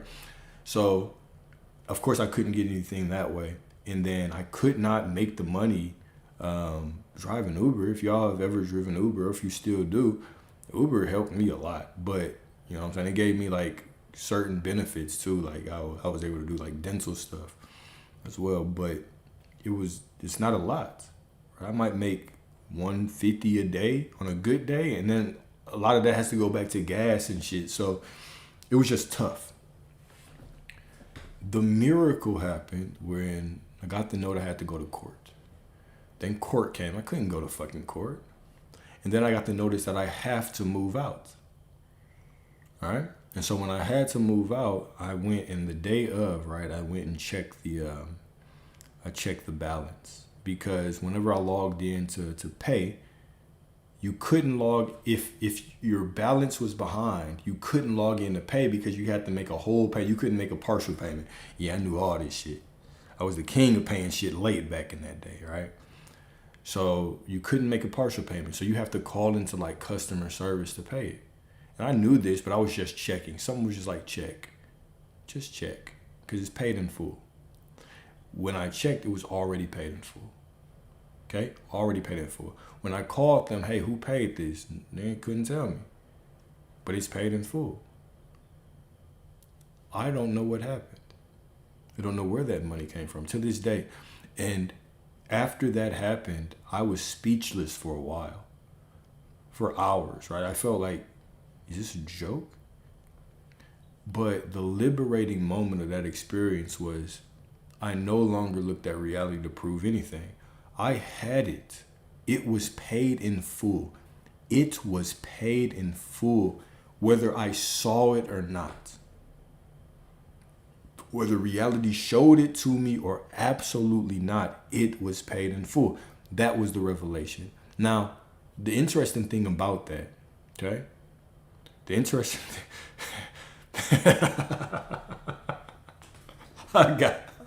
I got you, bro. I appreciate you. I knew it was you. I knew it was you. So the interesting thing about that situation was, even when I got out of that situation, I was still broke. I'm trying to think about this, okay? I was driving Uber. That was paid. I was still broke. I still didn't have a job. But in my mind, I was like, okay, if they made me wait 2.5 months before this happened, that means I got another 2.5 months. So I already knew. But so I was still anxious as hell. I still didn't know where the money came from. But then I could lean back on the knowing that I was taken care of, right? I had this large proof in my life. I had this proof of concept that it didn't matter how I felt. The doubt, the anxiety, the fear that I felt every day, right? Sitting there thinking that they were going to come knock on the door. Sitting there thinking that shit, right? But they didn't. Everything was taken care of. I was always divinely protected. The only thing that was getting in my way was me. Right? So, you know what I'm saying? That was a big realization. What year was this? Damn, y'all gonna make me lie on this motherfucker, man. Shit. It was a while ago. It was probably about 5 years ago. About 5 years ago. But the beautiful thing even about that situation is that sent me, because even then I wasn't to where I am here. Like now I look back and I could have just been like, oh, I could have just known that I was Source. Right? Now I could have just known that I was Source. But then that catapulted me into some things. Because even around that time, right, like I was going through, I had my girl that I was dating, she had passed away. There were just things going on in my life, right? And I was looking for something. And that really showed me that I was always supported. Right? I was never alone in this life. And that sent me on a long ass journey of getting to where I am now, right? And even this consciousness of I am Source, I mean, I've known this for a little while, right? A couple of years. But to get here, it was a lot. Like, even after I was able to manifest that, there were things that I didn't manifest. There were things that I tried, and I wasn't in the consciousness to get them, right? I would try to manifest everything, and I was become a student of myself, right? I tried to manifest SPs. I never had a problem with people. But romantic partners. But there were some things in my family that I was trying to shift, just trying. But even looking at that now, right? Like now I'm in the life of my dreams. And when I look back at that, it was like, oh, I was just struggling with it. I didn't just assume that I was it. I was still trying to wrestle with the mirror, right? I was sitting there I was waiting for the mirror to prove to me something when the mirror was waiting on me to be something. So it always just comes down to you. But I would say since that moment happened, since that story happened, it's mostly been uphill. Right? Because even that like really pushed me into trading, right? That it pushed me into a lot of things, right? A lot of things. Because I was working in tech, but I was I never loved tech. So back in 2014, I was in a fire. I was in a house fire, right? And I was in the hospital for a while. I met this dude in the hospital. He told me he would give me a job if I got a certification. So I ended up getting a certification, got a job. He was true to his word. And it was a job in tech. It was like a network analyst. So I had to get a CCNA, which is like the Cisco Certified Network Associate or Analyst, something like that. But it's basically routing and switching, which if you know anything about telecom, routing and switching is for like old, like people that are in networking these days, you know. Anyways, it wasn't like software programming, but from there, I just started learning a bunch of things. And for the next few years, I just started to get really good at tech, and I got a whole bunch of jobs. So that opened up a door for me, but I never liked it. I never liked it. I never liked being in the office. I never liked working for people. I just didn't like it. It wasn't for me. And so I would be like in and out of work. Sometimes I would work, sometimes I wouldn't. And and then I stumbled across trading, and shit, that was a wrap, right? And why trading was a wrap was because it was like a puzzle. And really when I heard that I could make, when I saw the type of money that I could make, and I don't even know if everybody was honest or not with the money they made. I didn't care. I was just like, oh my God. I see a trade and it's like $10,000, $50,000. I'm like, what the one trade? Hold up. Let me in that, right? So once I heard that, there was no turning back, right? So I started it, but then I went away from trading for a while. Went away because I was dealing with this girl, and I wanted to marry her and all that stuff, right? So when she passed away, right, it was I was just trying to refocus my life.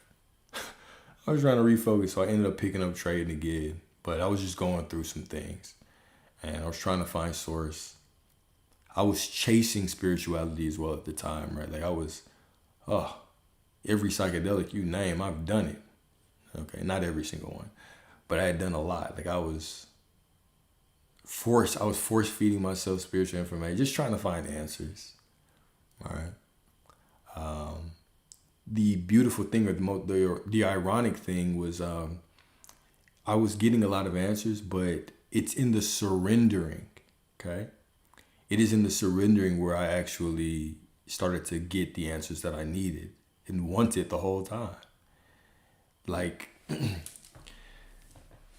all the trips that I took, sure, I was getting a lot of insight, but I remember distinct experiences, trips, shroom experiences, where I would be somewhere and I would remember like, oh shit, I've been here before, but I just didn't remember it. I couldn't remember this, but I've been in this place before. That's how much I was tripping. To where I was recognizing places that I had been that I did not remember in my waking state, right? So I was trying to push the button with that. And honestly, I haven't taken, I microdose every once in a while. I haven't taken a large trip in a while. But like, it was more profound than deja vu. This was memory. Like it wasn't like a deja vu, I've been here before. This was, no. I remember that I am here simply because I am tripping. But even when I got out of it, it was like, I only remember that part, the remembrance of it. And it really shed light on the whole concept of like when the student is ready, the teacher will show up. Like, you can only consume what you are capable of consuming. It would be like me walking out and standing on the corner and preaching this information. You are God, manifest the life of your dreams. Well, you look at me like, what is wrong with him, right? It makes no sense to do that because people are only gonna receive what they're ready to receive, right? There was a certain time where if somebody told me, you are God, I would have looked at them and said, somebody called the police on this guy. God is up there in the sky, watching down, judging me, right? I'm not God. But now I've accepted it, right? So you can receive information, like you can read a book 20 times, and every single time you can pick up something new from that book. Does that mean the information wasn't there? No, everything is already here. All the answers are already within you. You just couldn't see that angle, right? Maybe it was because you weren't ready for it. Maybe it's because you didn't have the foundation for it. You didn't have the information that was built upon information for you to actually step up that ladder and get, who knows what it could be, right? But at the end of the day, you're going to receive what is meant for you to receive. You're only going to be able to consume what's meant for you to receive. Right? It's just part of the divine. That's the divine nature of life.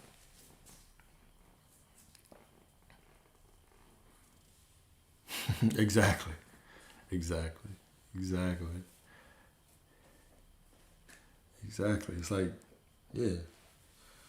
All right, go ahead. I want you to go outside. I want you to drive down the street, and I want you to count all the cars that were red. And then they come back to you. You're like, all right, now how many blue cars did you see? And they're gonna be like, what? Your consciousness wasn't ready for that question.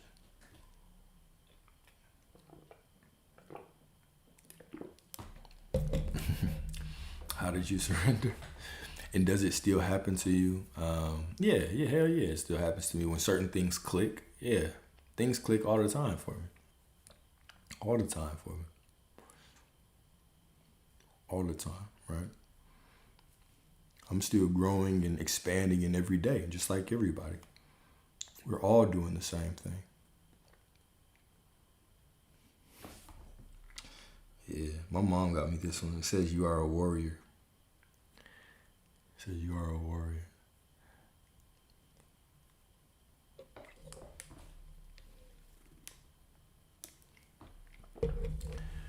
How to surrender. How to surrender is simply, okay, when I define surrender as stop putting your worthiness or your desires in the future. It is just accept that right now you are perfect, and right now you are perfect, and everything is perfect because everything is you. So everything is perfect right now. I don't need anything in this moment. That's surrendering to me. That is surrendering to me.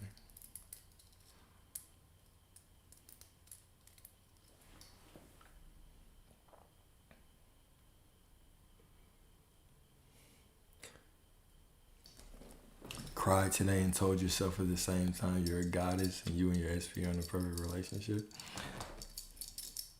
You know what I would love for y'all to start doing? Let me get on your ass for a little bit, all right? Because this is out of love. What I would love for y'all to start doing is, instead of when you are sad, telling your story about somebody else to make you feel better about yourself, I wish you would just tell a story about you. Yes, you are crying and you are perfect. Yes, you are crying and you are in a perfect relationship with yourself. You don't need the thought of you with somebody else to soothe you, because you are perfect. I want y'all to be the gods of your own reality. I want you to know yourself as source, to know yourself as the absolute perfection that you are.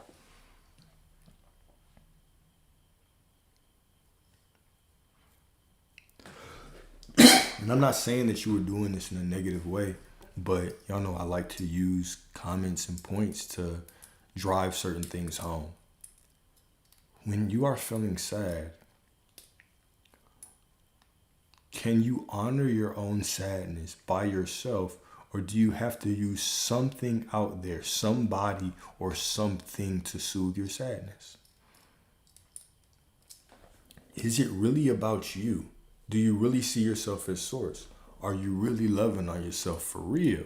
Or are you just trying to soothe and get through and survive your sadness by bringing somebody into it? And if you are doing that, what are you saying that you are? Who are you being?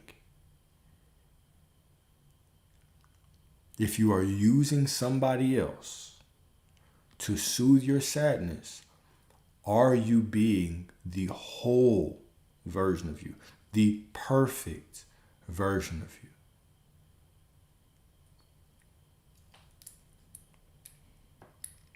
What's y'all's opinion on that?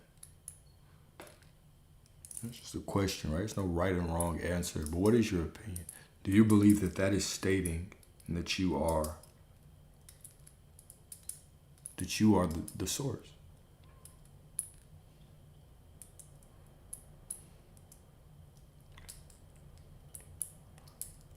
We're gonna take a different direction from this point forward. All right. Well, just on this stream from this point forward, right? So I want you to really pay attention. I want you to really think about that question, right? So I should be on. Okay. So I should. Okay. So you should cry, but declare that everything is working perfectly for you because you are perfect. What do you think? What do you think?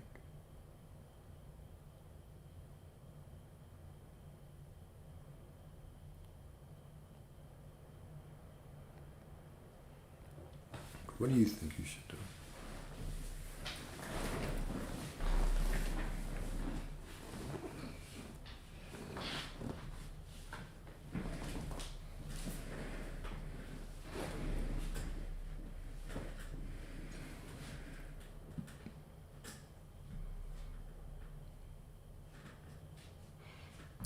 Okay, so all right, I hear y'all. I hear y'all. Loneliness hurts more. When I cry, negative thoughts come out with it. I don't know. Is that bad, right?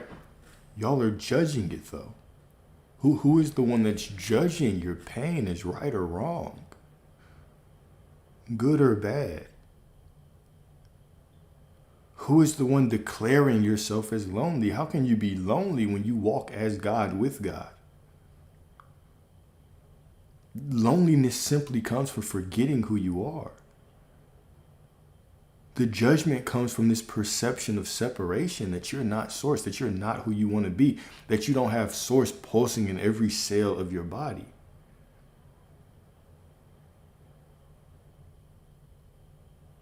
Your sadness is a perfect part of you. Your anxiety is a perfect part of you. Your fear is a perfect part of you. Your joy is a perfect part of you.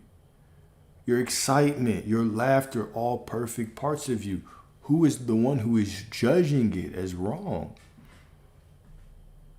Who is the one who says, I cannot bear to sit in intimacy with myself, so I must soothe myself by bringing in another person? Who is the one who is doing that, and why?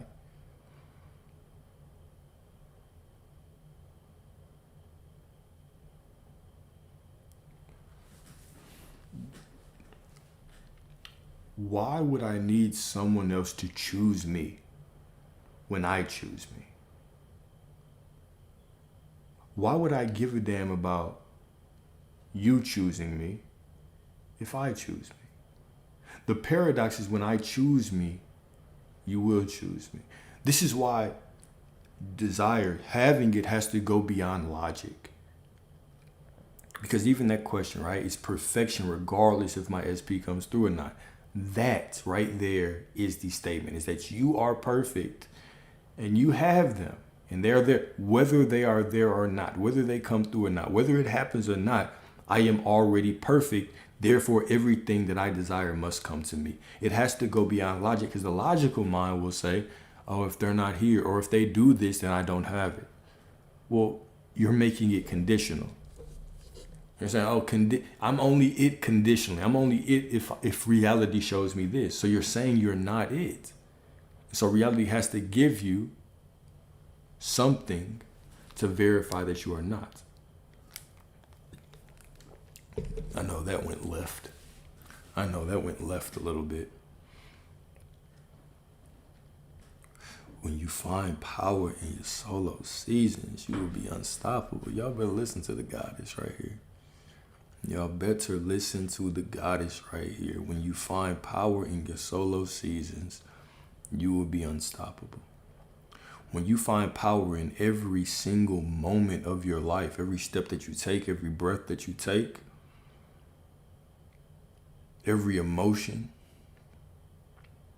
sadness, happiness, whatever the case may be, when you start seeing divinity in prayer and wisdom in every single thing, when you start seeing the proof that you are exactly who you want to be in every single thing, when you start to see everything is for you,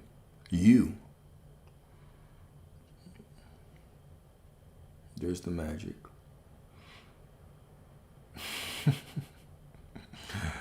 I love you, Christina. I appreciate you. I'm gonna miss y'all too. But that day's not today. And right now is all we have, so we don't have to worry about that.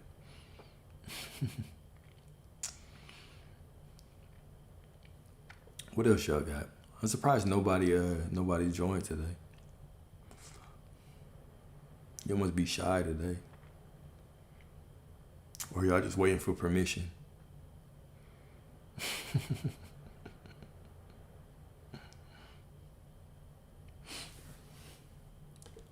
Wish you didn't say it.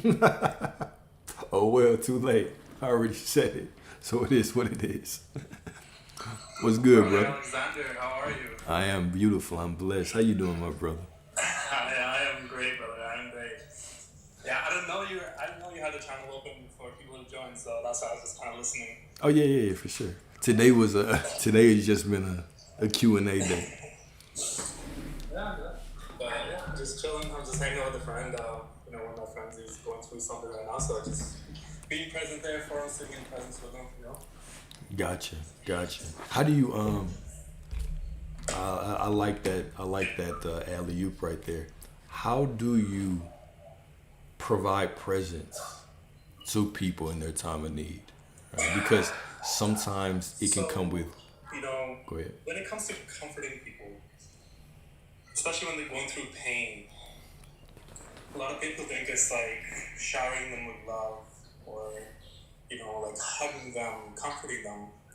But really, most people, when they are going through pain, they're going through sorrow, what they really want is just for you to sit there with them in silence and kind of go through the pain with them and let them process their pain without you judging them, right? Without you interfering with their process. All you can do is just really be there. And how do you be there? It's just about being there in presence. Yeah. Without the judgment, right? Give them what they need, this presence. Beautiful. There's nothing more than presence itself because everything is presence. Beautiful. I love that, right? Because that even goes back. Everything is presence. The same way that we should be showing up for ourselves, right? It's like we have these situations with people. And if you have a child or you have a friend or you have a person that you love, right? The most important thing that you can give them is your presence, right? And so even when we're having times where we feel down, we feel sad, or we feel anxiety, right? Are you able to give yourself presence as well, right? That is such a beautiful way to look at it, right? Because like you said, right, we assume that people want our words and our praise and our advice. Well, most of the time people just want you to be able to sit there with them, to be present with them. So love that. Exactly. Like when we go through something, we don't want some external force telling us, hey, you should try this or you should do that. Like, bro, I don't want that. Right. Please. Right. You're going to stop going to them. Like, you know what? I don't need your advice anymore. I did that for someone else today too, and it reminded me of the time where my dog, Scooby, it was his first New Year's, and he was so scared of the fireworks. Mm-hmm. And I would never get mad at Scooby. Fake, it's not thunder. Like, I would never yell at him. I would never hit him. I would never like yell at him, and I would never scold him. And all I could do in that moment was my dad made him a house, but he was like cowering in the farthest corner. I couldn't reach him, but I just like with one finger, right? I'm stretching literally every fiber of my body with one finger. I'm just petting him, going, it's okay, until the fire extended until like 1:30 in the morning. Yeah. And yeah, exactly what Tezozu said. Like, it's not giving solutions. It's not, like for me, like if I'm feeling anxious or depressed, like I self-lacerate myself, right? And like, I don't think I'm the only one. So chat, pop off. Don't make me feel alone in this. But yeah, like I think about Scooby's first New Year's a lot. So when I feel like today I cried. I put it in the chat. Like I cried about SP today, and it's just like it's okay. It's okay. It's just fireworks. It's just fireworks. Like, and I'm allowed to be scared because to me, fireworks, just like Scooby, it feels like the world is ending. It's okay. It's perfect. It's perfect because I'm perfect. And yeah, the fireworks they end at some point. But I'm gonna be present and I'm gonna stay with myself. I'm gonna stay with Scooby until the fireworks are over.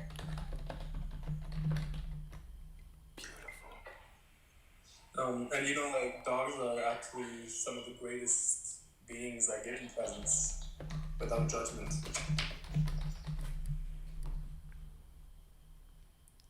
They absolutely are, right? Dogs can teach us so much. Dogs are always present. They love you unconditionally. They bounce right back. I have to tell y'all a story about Maggie. All right, so my sister has a dog named Maggie. All right, Maggie is 12 years old. Maggie's an older dog. She's lived a beautiful life, right? But my sister got these golf clubs, brand new golf clubs, right? And me and my sister, we like to play golf. And so Maggie just likes to get too close sometimes. And so someone was kind of swinging the golf club and accidentally hit her. I thought the way that they hit her that she was going to try to bite them, right? But she just whimpered for a second and then went right back to loving them, like just immediately. Dogs are so present, especially when they love you. They are just absolutely present, always in the present moment. Yeah, I know, right? Poor thing. Always in the present moment. We can learn so much by just paying attention to, doesn't matter what happened 5 seconds ago, right? It doesn't matter if you walked out to check the mail and then you walk back in that house. That dog is greeting you and loving on you like they haven't seen you in days and years, right? Yeah, everything is love. Everything is love.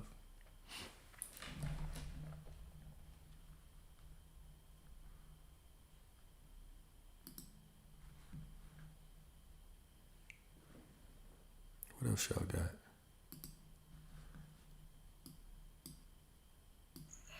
It's not in the chat. I wanted to ask, what is the roach story? I love the eviction story so much, but I've never heard the roach story on the lives.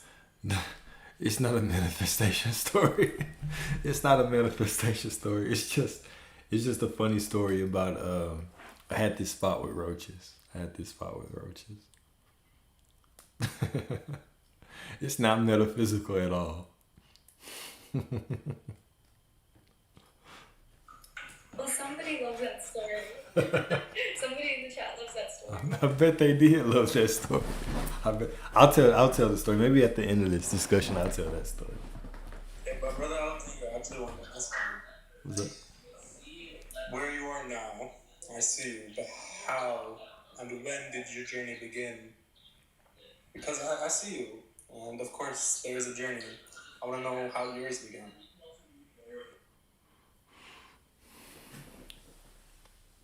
It began.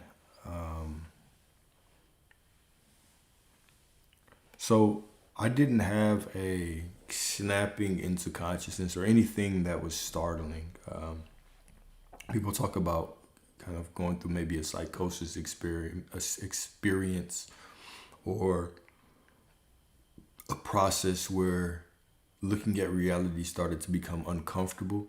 I didn't have that. I would say I've always been somewhat spiritual. I went to a Catholic school when I was young, and I would even ask questions then just about the nature of God and certain things that didn't make sense. But whenever I was in a fire, so I was in a fire around 2014. Whenever I was in that fire, that's when things really changed for me. I was healing in this oxygen chamber. It was a hyperbaric chamber. So the hyperbaric chamber, if y'all don't know, it's just a chamber that you go in and it pumps oxygen, pure oxygen, all right? And it allows you to heal faster. So many health benefits for you because the body needs to be oxygenated. So it heals wounds very quickly, heals injuries very, very quickly. But while I was in that, and also I wasn't really eating that much at that time, I was just focused on healing. The regimen would be, I would wake up and I would get in the hyperbaric chamber for a couple hours. Then I would get out and I would have to rip off all the bandages, right? Because I was burnt all over. So I would rip off all the bandages, and then they would like wash and scrape the bandages. And then I would, by the time I got back to the crib, well, I was released in the hospital over like a month later. But whenever I was there, it would be time to eat, and then it's time to shower. So I got to take all that shit off again, shower, then lay down, and then do it all over. So it was a very long, drawn out process where I wasn't doing much. I was not doing anything except for connecting with my body through that pain, but also the experience of getting all that oxygen pumped in me. I would remember things that I had forgotten. I remembered certain visions I had when I was younger, certain experiences that I had with different, I guess, beings. They're all within me. But even the nature of how those beings evolve, right? I would have kind of these guides that when I was younger, they were like stuffed animals. Like these stuffed animals, but then they evolved into different forms as I got older. But I had forgot about them. But this allowed a lot of those memories to come back. Even to the point where there were times where I would see versions of people, right? Like imagine being in the hospital and seeing his doctor walk in, and then different versions of him in the room as well, right? A version of him that was still cleaning the items that we're going to use, a version of him that didn't really want to be with me, like he didn't want to be around me, a version of him that was complaining about his wife, a version of him that was just walking in, a version of him that was just leaving, right? So being able to see these different versions of people, it helped me understand the nature of reality. But then after that experience, that died down a little bit because I just kind of went back to doing things, and I was focused on making money and getting to work. And those things were important to me. So the spiritual path became very important to me, but I still was trying to make money, right? So after I got out of that, I just started to look at information. I started to chase information. I read hella books, and I was going down the spiritual path, but not from a manifestation perspective, more so from just like I was learning about the different extraterrestrial beings. I was learning about kind of the nature of Earth and humanity. I was learning about Akashic records, all these things that it wasn't helping me understand how to create my reality. It was just kind of vain information. And it still pushed me towards separation. For instance, depending on what path you go, when you start understanding the makeup, the human anatomy, right? You start learning about the purpose of melanin, right?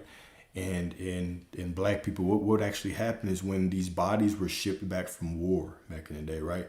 They would go into these bodies, they would crack open their skull, and they would see that if you were black, based on a carbon being a melanated being, if you had this substance called neuromelanin in your brain, right? And if you have that substance, of course, you are melanated, right?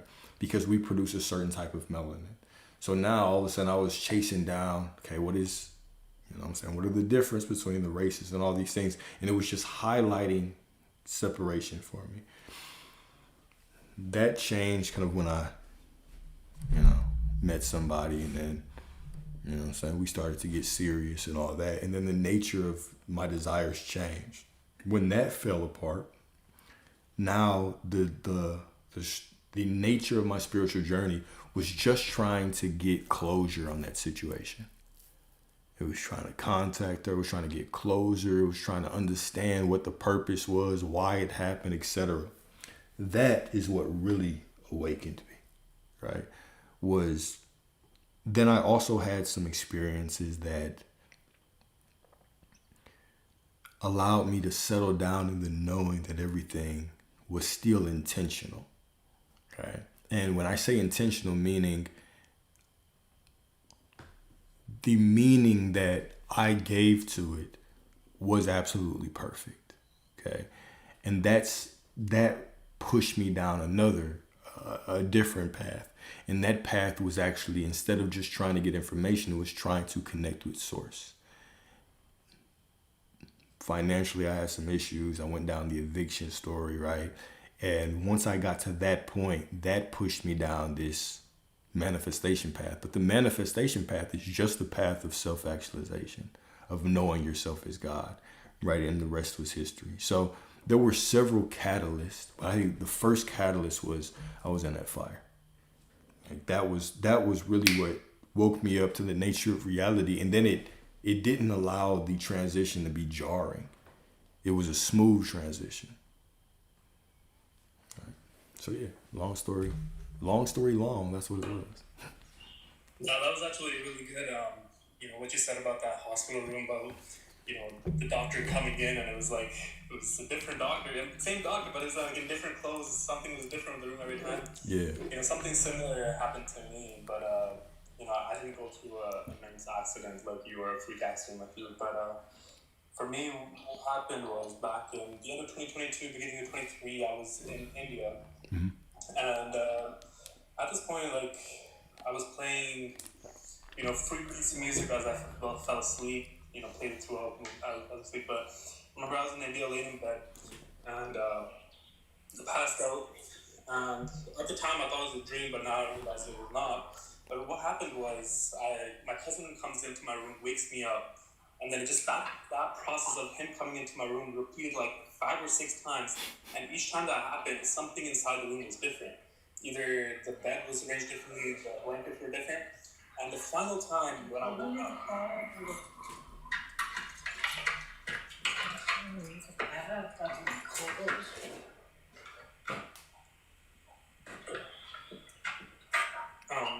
And then the final time when I woke up, I actually had 3 individuals sitting in front of me. And I didn't freak out. It wasn't anything like being scared or anything like that. I felt very at home with them. And one of the individuals, all of them were very excited to meet me, but one of them almost gave like dog energy. You know when your dog is so excited to see you? And the only thing that I remember talking to them, or the only thing that I remember that I could say in the language of humans was, "We've been waiting for you." And I know that I was in that space for hours in our time, more than hours, but the things that we talked about, I cannot put it into words because it was not talked in human language. Yeah. But the message that they gave me was received. But that was back in 2023, beginning of 2023. And after I had that, I just pushed it off as a dream. I actually wrote it all down as well.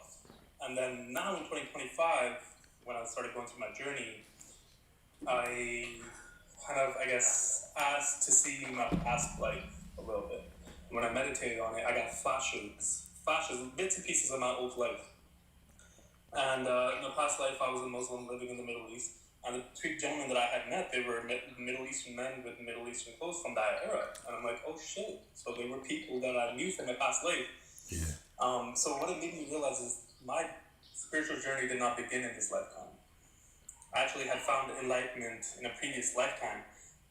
And then those 3 individuals had found enlightenment with me. But when it came time to move on or come back, they decided to move on where I decided to come back. And the reason I decided to come back was to live life truly, how to live it. To live life without fear, without anxiety, to live life how it's meant to be lived. And that's the reason why I came back. And my spiritual journey from the place it began to the place that I'm at now it happened very quick, very, very, it's like bang, bang, bang, bang, bang. And it happened in this kind of like a month when I finally sat down and started looking within. Yeah. A lot of things happened. And now I'd say I've been initiated. Yeah. I love that story. I got a question for you.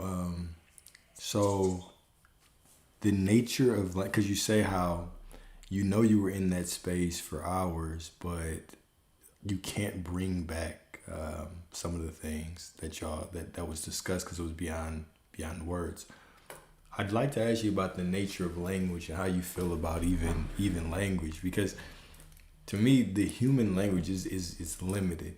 When I've had experiences where I've dealt with, I guess, guides or different beings, entities, especially when we don't communicate with language, you realize that language is just a vehicle, right? We might say a sentence, but within that sentence, we have intention. Like we could lie, we could have hidden agendas and hidden motives. There's so much that's actually being transmitted within that sentence that so many things can get lost. When you can communicate beyond language, right? Which we all do have the ability to do. We all have a connection, whether we're tapped into it or whether it's sharpened from in a more specific skill set, right? Is up to the individual. But how do you feel about the nature of language, and what would you say about the differences between how you communicate in certain mystical experiences and then the communication that we try to speak as humans? All right, so language is nothing but sounds, right? It's I could click my tongue, and if you understand it, you could understand it, right? So human language is nothing but sound, but the language of, I guess, God, the language of source is actually dreams. And once you learn to speak the language of gods, you will be able to analyze your dreams in a certain way. And then there's a step beyond where you'll be able to talk, and you'll be able to understand it in the way you understand it in English. When you talk to these beings, even though they're not speaking English, you'll be able to understand it. So I guess when you say language, yes, language in terms is just sound, but then when you go beyond, when you go eternal and start communicating with things that are like, holy shit, this is not human, or, Yeah. At first, what we see is dreams. So how the source communicates with you is through dreams, and then once you learn the language, once you start understanding it, then you can truly start to analyze it and see what it really is saying and what it wants for you. Right? Yeah. So would you say? Go ahead. Like, Alexander, have you ever had a dream of like your vehicle flipping over, or you being in an accident and you standing outside of that accident and looking at that accident? Not an accident, but I've had I've had moments even in life, right? Like the fire that I was in, for a moment I felt the pain. And then after that I simply watched myself react and fix the situation. So yeah. Yeah, exactly. So that, and what I'm saying in that is, when that happens, like something like that, like when you see an accident happen in your dreams and you're standing outside it and you're looking at it, it's the source saying that, hey, you're on the right journey, but the vehicle that you're using right now, it's not usable for the next person that you're becoming. Mm-hmm. Interesting. Yeah, you know what I'm saying? Interesting. Okay. So we could look at different dreams or visions or even desires, right? Because what I'll typically say is, your desire is simply source desiring something through you, right? So everything is meaningful. So we can go beyond even the sleeping dream. Everything is a dream, right? Everything is imagination. We're walking around and we constantly have these desires or these visions or these dreams to all within our life that is source trying to communicate something to us as us. So, a lot of people say we live in a simulation, which to an extent it is what they're saying is true, but essentially, like, you got it, you hit it right on the dot, it's a dream. The source is having a dream, and that dream is you. Yeah. Beautiful. And y'all don't get confused in the comments now. Y'all don't get confused in the comments. No, I like that. I've had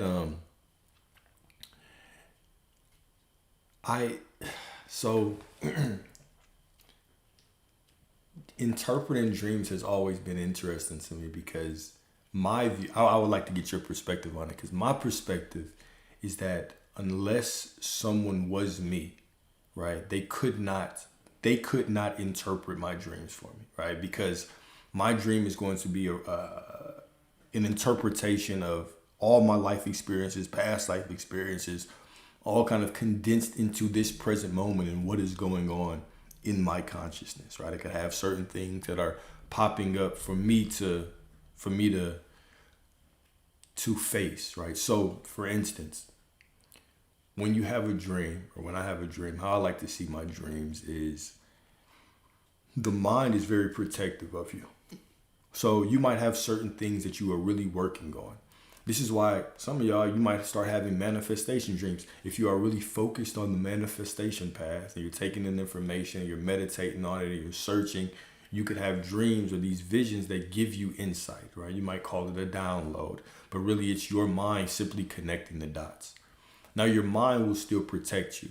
So you could go to sleep and you could have several dreams throughout the night and not remember those dreams. Because for some reason your mind's like, okay, no. We're not going to allow you to actually remember this because it's not time for you to actually remember it. But you might have situations you're going through in life where going through this dream could help you actually deal with that situation in your reality. Because your mind is always going to want to protect. This is the kind of the ego nature. The same way that if you're walking through life, right, your ego is going to start making you think of things. It's going to start giving you thoughts, reacting to certain things to protect you. Your mind is always working to protect you. So you could have certain things that your mind is like, okay, we can handle that now. You can remember that. Or you can have certain things that you don't even remember that you're dreaming about. Exactly. So, the ego, what we call the ego, exactly, even like when you fear something, it's the mind protecting you, right? And once you realize that the ego is not against you, or the fear of fears, your anxiety is not against you, it's there to protect you, and you start loving it, kind of steps out of the way saying, hey, this person is ready, but it will never leave your side. The fear will never leave. Right? Same as with love. Love never leaves. Love's always there. Fear is always there. It never leaves. But you just have to learn to love it. And once you start loving yourself, once you start loving your fears, your depression, your anxiety, that's when you can kind of get off the wheel and look at everything and be like, hey, you know what? I'm going to start building my own reality. I'm going to start doing what I want without fear. But knowing that fear is always going to remain. Like I don't have thoughts per se anymore. Like my mind stays clear all the time. But when I'm doing something, there will be thoughts that pop in my head like, hey, Hartman, like, yo, maybe you shouldn't do this, right? And I'm like, you know what, thank you for saying that, but I don't need you to say that to me anymore. I'm going to do what I'm going to do, right? So fear, anxiety, all that stuff, people think it's bad, but it's not. Nothing's bad. Nothing's bad. Everything is love. Everything is source. So once you truly learn to love yourself, that's when you can start affecting external. Exactly. Here's a beautiful comment by Dimitri on YouTube. It says, I just remembered a time a while ago I was practicing navigating through feeling thoughts and not wording them. I completely forgot this until now. It wasn't sustainable while being in society, but I remember I found out how to think. I'm going to the store for apples with feelings and not with words. I'd like to get your perspective on that. Because when I hear that, right, it's beautiful because this is your true nature. Your true nature is awareness. It is the one who actually watches the thoughts. You are not the thoughts. You don't need the thoughts. You don't need any of that. You would exist without them. So one of the exercises that we'll do is if all of y'all just observe your reality. Right now, observe the room that you are in and explain it without using thoughts or words. Just merge into it. No thoughts, no words. Just observe. Just be. All right? And what actually happens in that moment is you can feel yourself expanding. You can feel yourself merging into the room. The separation between you and whatever environment you are in just goes away. Because this is your natural state of being. Your natural state of being is unity. It's all that there is. Right? Even thoughts are a limitation of who you are. Because you are all that there is. The one law of the universe is I am. It's source. Source is everything. Even a thought, it's an attempt at reducing all that there is. Now, we choose our reality through kind of making these concessions and choosing a perspective to be in. But this is a beautiful state to get to, right? The ability to be clear-headed and to walk through life as the observer. I'll stop there. It is a very beautiful state to be in. It's kind of lonely at the beginning. You feel very lonely, but then it goes away because you realize there's no time. The time exists here, right? So at first you feel lonely because you feel like nobody's thinking the same way as you, feeling the same way as you. But then you realize time doesn't exist, so everybody is exactly at the same spot as you at the exact same time. Yeah, precisely. Bring me to another point, like so we talk about thought transmission all the time, right? To where thought transmission, we typically think of it as I think of something and somebody else thinks of the same thing. But even that is not profound enough for what it really is, right? There is only a single thought. That is I am. That is this moment right now, I am. All that there is one thought. And we are constantly just taking perspectives of that single thought. And we take a perspective of that single thought, all of our reality just reflects that single thought back at us. There is only one thought. There is only one moment. There is only now. We're all just gathered and sharing this now moment and enjoying each other. Beautiful. Beautiful, beautiful. What else y'all got, man? Miss Corinne, how you doing? I'm chilling. Wonderful. How are you doing? I'm always good. Always. I like that. Always. I wanted to add to like the dream part that you guys were talking about. I feel like my dreams have always been sort of premonitions in my life, and I feel like a lot of times we dream, but the ones that we can remember are usually sort of like guiding us. Because I don't know if this relates to anybody, but I usually can't remember most of my dreams. But I know I'm dreaming, right? But when I get up, if I remember a specific dream and it's clear in my head, since I was a child, it's always been sort of like a premonition. So I'll give you like a quick example. But with my ex-boyfriend, at the time we were still together and everything was like really good between and I had a dream that we went to a movie and it was like a group of us, not just him and I, but like a group of friends. And then there was some type of like shift in the theater, like earthquake or something, but the whole room shifted and then he disappeared out of the theater and like I couldn't find any of my friends or anything like that. And I was freaked out and then I just started walking. And I remember this very distinctive. I ended up in a stranger's apartment and there were these very specific windows, these like open windows that were like beautiful and like facing the street. So anyway, this was like 6 months later, we moved in together, ended up going terrible. I ended up moving out from him. And the apartment that I live in now have the same exact windows of the windows that were in the dream. Mm-hmm. And I put it all together because I usually can't remember a lot of dreams. So I'm like, wow, this was like primitive of like what was going to happen in my future. And I have other dreams. I want to bore you guys with them, but that was the most recent dream that I've had.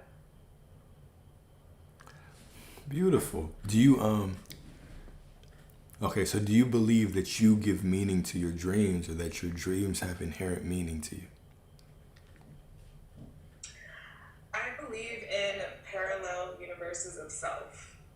And I believe that everything already exists. So I just think it's in different timelines. And I guess what I'm saying is that I believe that.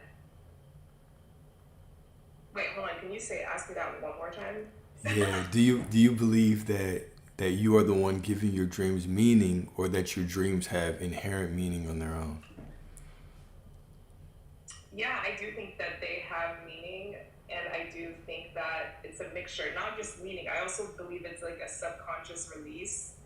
And I believe that there's all these possibilities from source. Like there's so many possibilities, and your dreams are often chaotic and they skip around, and sometimes you can't see people's faces, but they have a meaning in the dream. So I do believe that the dreams are giving you clues and sort of guides to where you're going. Do you believe that that's just a story? I don't, and I just for me specifically, like it's a belief. So yeah, I guess it's a story for me. But the reason why I say that is because things have played out exactly as the dreams that I've had have played out. And how the hell would I have known that? Okay. All right. So let's say that happens once.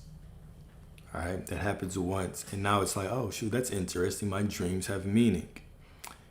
And now you make that assumption that your dreams have meaning, and you go through life and it happens again. And you're like, oh, they really do have meaning. Is it you being proven right by your assumption, or is it the dream proving you right? I'm just trying to get to a point where I'm trying to.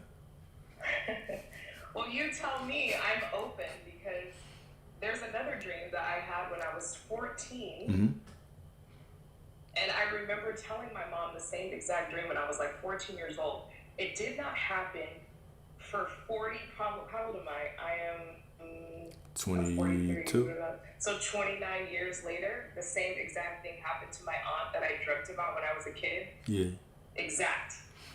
So I don't know, you tell me, is it a story or is it a premonition?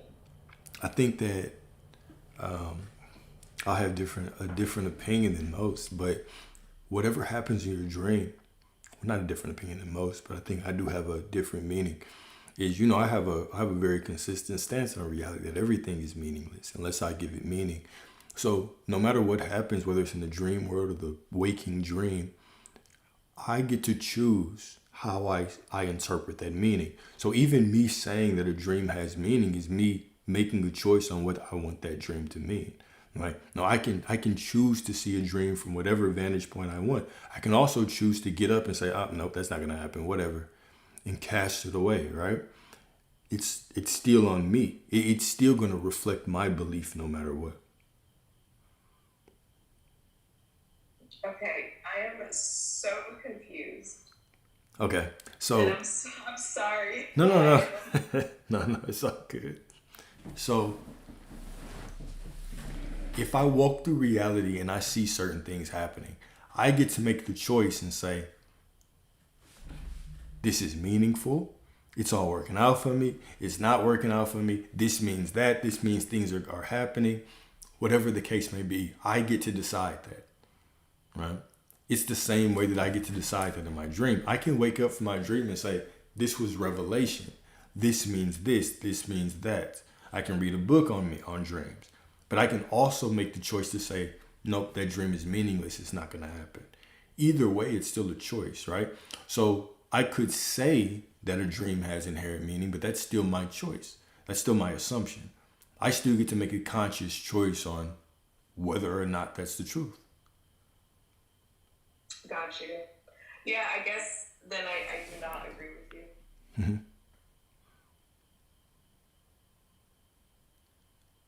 Zozu, I don't think you agree with me either. I want to hear your perspective. Do, okay. You absolutely hit it right on the money. Nothing in life has built-in meaning. Literally nothing has meaning to it. It's what you attach to it. Yeah. Right. We also... Oh, go ahead. And it's brother. Oh, what's up? My bad, brother. Hey Zozu. Hey Zozu, yeah. That's not what I said. You said Tezozu. It's pronounced Tezozu as well. Oh no, that was my reflection. Okay, my bad. If I said Tezozu, I remember you said Hazozu, so I thought I said that. My bad. Because everybody in the world is Tezozu, but I'm the only Azozu. I got you. But no, absolutely. When it comes to dreams, money, relationships, anything in life, it is what you assign to it. It is what you bring, what you want out of it. It's what you want meaning to be. Mm-hmm. Right? Like when somebody gives you anger and you receive love, that's your meaning to it. If somebody gives you anger, you take anger. That's your meaning to it. Yeah, You know what I mean?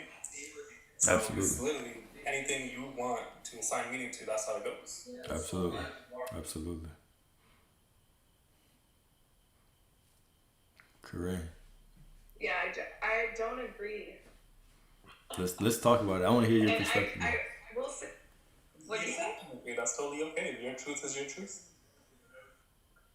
Yeah, no, I'm not trying to change you guys' mind on it. I think this is just like a very personal thing because I believe in a lot of different things that I think have inherent meaning that I've seen with my own eyes, like when it comes to death and life and being in a vibration with somebody and holding their hands like as they die, or somebody holding off on dying until somebody enters the room. And it's like very specific things that I feel like Uh-huh. have so much meaning. And it could be that that person is giving it meaning, the connection or the heart center, the meaning. And so maybe that's where I'm missing it, is the person that's holding on for somebody else is giving that person meaning. I don't know if that's where the gap is that I'm missing. Yeah. But that's why I love these conversations. By the way, this is why I love these lives, is because I feel like I learn so much. And it's not that I have my mind made up in anything. It's more about me, like speaking my truth and what I've seen in my life and Yeah. sort of getting feedback on all of it. No, I feel you. So that's even that, I would say, even looking at life like that, right? And I'm not here to be combative, yo. I like to go against the grain. So even looking at reality in this way, you would never know what that person is really believing or what's going on in their mind, right? You simply know your perception of that situation. So you're simply giving it meaning with your perception either way, right? They could tell you something, they could act a certain way, they could look a certain way, but the bottom line is that you are looking at reality and you are giving it meaning as source. So I'll stop right there. Got you. And yeah, and that's why I always keep an open mind, because now I see it from a different perspective, and I totally get what you mean by like we give dreams meaning and they're not giving us meaning. But I don't know, it's like, isn't it cyclical? Like, aren't we on this like time loop where we are in these parallel realities and things are all happening at once, and some things we meet things again in our current reality. So yeah, maybe there's just a little bit of nuance in my brain about those things, but thank you for clarifying that. No, absolutely. I mean, yeah. No, I'm just here to offer a different perspective on everything. I think the interesting thing is, even when we talk about the nature of time, right? It's everything is happening right now, whether it's past lives, future lives, whatever, present lives, different versions of yourself. Everything is unfolding in this moment, which is yeah, that's the conundrum in itself. Can I get a little biblical on you, brother? Absolutely. Why did Lucifer rebel? So I would have different answers based on when you ask me this. So I don't look at Lucifer as okay. So I look at, just so I'm clear before I answer this, I look at Lucifer and Satan as two different quote unquote entities. They're not different. It's all one. There's only oneness. But when I look at Lucifer as the opposite side of Lucifer is being of light, right? If you look at some of the Gnostic texts, Jesus, one of the quotes is, "I was the one who gave the fruit to the Adam and Eve in the garden," right? This is gonna open up a little rabbit hole, but the point is that why do I think? Well, I don't consider Lucifer as the one who rebelled, but if I did, I would say it was just a metaphysical story of us casting out parts of ourselves. It was us it was us judging ourselves as incorrect. But I would love to get your perspective. When you see Lucifer never rebelled, he came down on his own will, on his own accord. Why? Because God gave him a purpose to hold the pain and the sorrow of the world. And the only way he could do it is to come down here to experience it for himself. Interesting. All right. So, okay, God gave him the choice or the task, the purpose. Why do you believe that? Why would that be something to take? Or would that path be something to take? I'm sorry, could you repeat that? Why would that be? Why would that path be something to take? Why would that do what? Why would he? Apologies, I'm kind of in No, you good. You good. room right now. Why would he take that path? Why would Lucifer take that path? Well, you see, pain, grief, sorrow, it's all real. It's very, very powerful. And to be able to hold those things, you need something. You need a being that is just as powerful, right? And we are all just as powerful in our own accord. But he gave Lucifer a choice. And Lucifer actually God didn't even ask him. Lucifer volunteered and said, hey, I'm going to go down there and I'm going to see what it's like and remember. And once he remembered, he is there to hold our sorrows, to feel. And nowadays, I got you. I don't want to say the church is wrong, but the New Day Bible puts him as the bad guy. Hey, Lucifer is Satan. Don't go towards that. He's your darkness. But Yeah. no, Lucifer never rebelled. He just came down on his own accord. Gotcha. Interesting thing. So even if I can add on to that, so from a metaphysical perspective, right, even that story is how I interpret it metaphysically when it comes to duality, is imagine at one point in time there was only light and you could only create on light, right? If you can only create on light, and how do we perceive light? Think of light like positive or the masculine or one half of duality. Okay, so all of creation is made off one half of duality. Is that really choice? Is that really choice? So there has to be an opposite. There has to be a dark. There has to be an opposite to everything. So this is how I perceived it when metaphysically being able to experience that story in a different way. There was a single point of consciousness. Okay, and this single point of consciousness is all that there is. This is simply source. Okay, all that there is. Now, there's no separation, but this single point of consciousness wants to experience something from a different perspective. So this one point turns into two. Okay, one point turns into two. And that second point becomes the dark or the feminine or the negative, whatever you want to call it, right? So now you have duality. You have positive, negative, masculine, feminine, yin, yang, Shiva, Shakti, however you want to call it, okay? And then those two separate or turn into three, okay? And so the third point becomes the observer, right? The awareness becomes you, us, okay? The Son of God, the first begotten Son of God, the Son of Man, the Son of all that there is.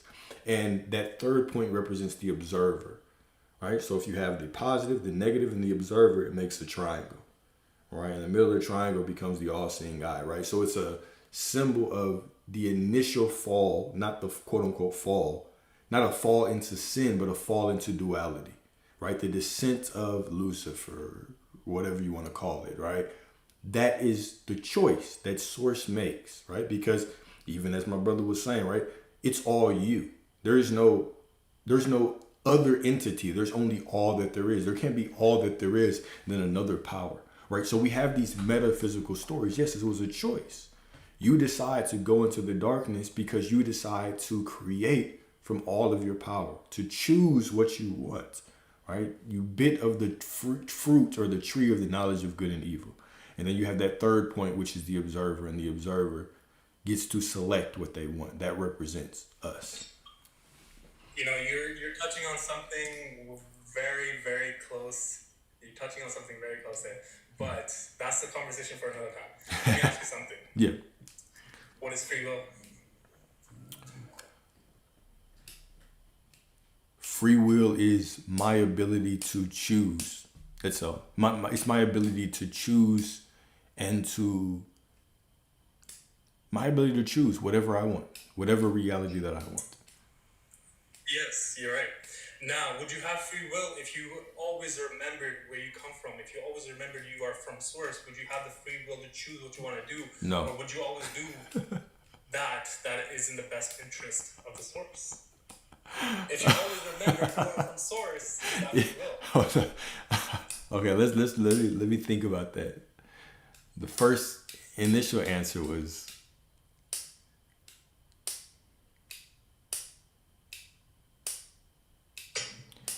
what do you say? Free will is the forgetting, and the journey back is the remembering.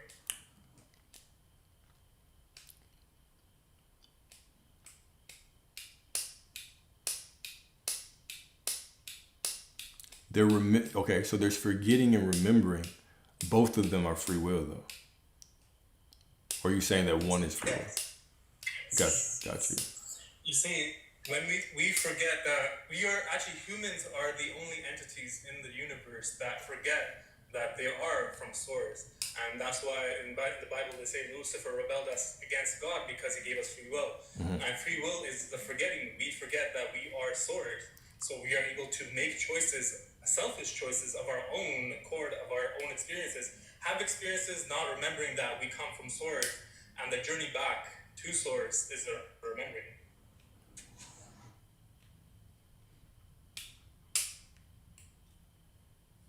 I like it. I love it.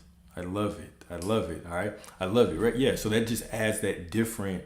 Yeah. I love it. That adds that different dimension to it. Right. So yeah. We have duality and we have to fall to be able to choose. Right. You can choose whatever path you want. You have the freedom. You are unconditionally supported in your free will to choose whatever you want. You can choose to stay down here. You can choose to stay on whatever path you want. Exactly. Whatever he always loves. Exactly. He or she. Sources. Yeah. He or she does not matter, but yeah. Yeah. You're unconditionally supported and doing whatever the hell you want. Exactly. I want to add a little bit of something to that. Because I had a horse that I owned growing up, and the opposite of Lucifer is actually Morning Star. So it's all about what you guys are talking about right now. And the Bible sort of changed it as Lucifer being the villain and the devil after his fall, but really it represents free will. So I guess that ties into everything you guys are saying. The morning star. Yeah, like Lucifer is called the light bringer for a reason. He holds our pain so we can live in light. The light bringer. Yeah. Isn't Jesus the morning star also?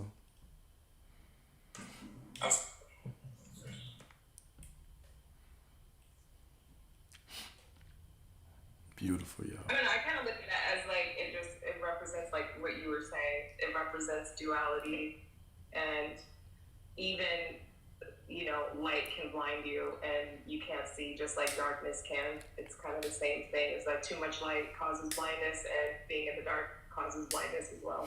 Yeah, facts. Well, you see, you can't have light without darkness. That's true. Right? You can't have light without darkness. Light is born from the dark. One of the Why do you think there's more darkness in the cosmos than there are stars? Because light is born from the dark. Yeah.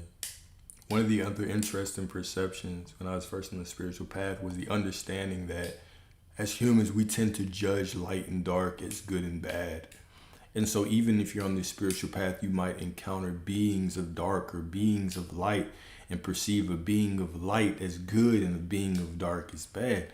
But the light can be just as deceptive as the dark, right? The dark can be just as good and enlightening as the light. It's all simply a matter of our judgment.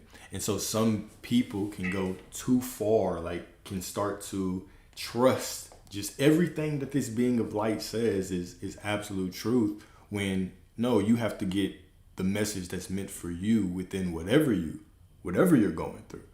Whether it's a experience of quote unquote light, whether it's a being of quote unquote light, whether it's an experience of quote unquote dark, or a being of quote unquote dark as well, right? It's all one and the same. Oh my God, I love that. It's kind of like, would you say that represents like the shiny object, or the quote that's like everything that glitters ain't gold, like Yeah. kind of like that vibe? Exactly like that vibe, right? Exactly like that vibe. And I took that so literally in the beginning, like, oh, beings of light could be evil too. They could be deceiving me with their light. But it's no, like, anything can be deceiving when you don't have sight, right? Just like anything can, basically, you have to get what you get out of whatever situation that you're going through.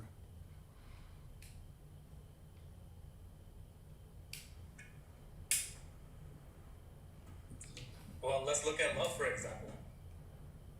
Does love hurt?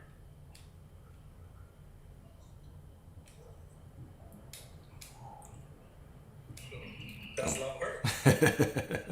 It hurts so fucking much.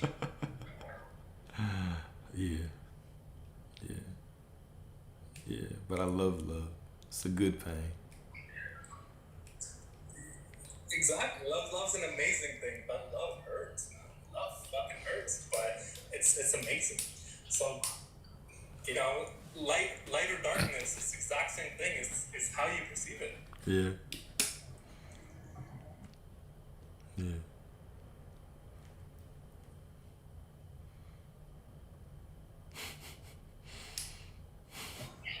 It hurts so damn Exactly. good. What's good, brother? Is love source? Source is love.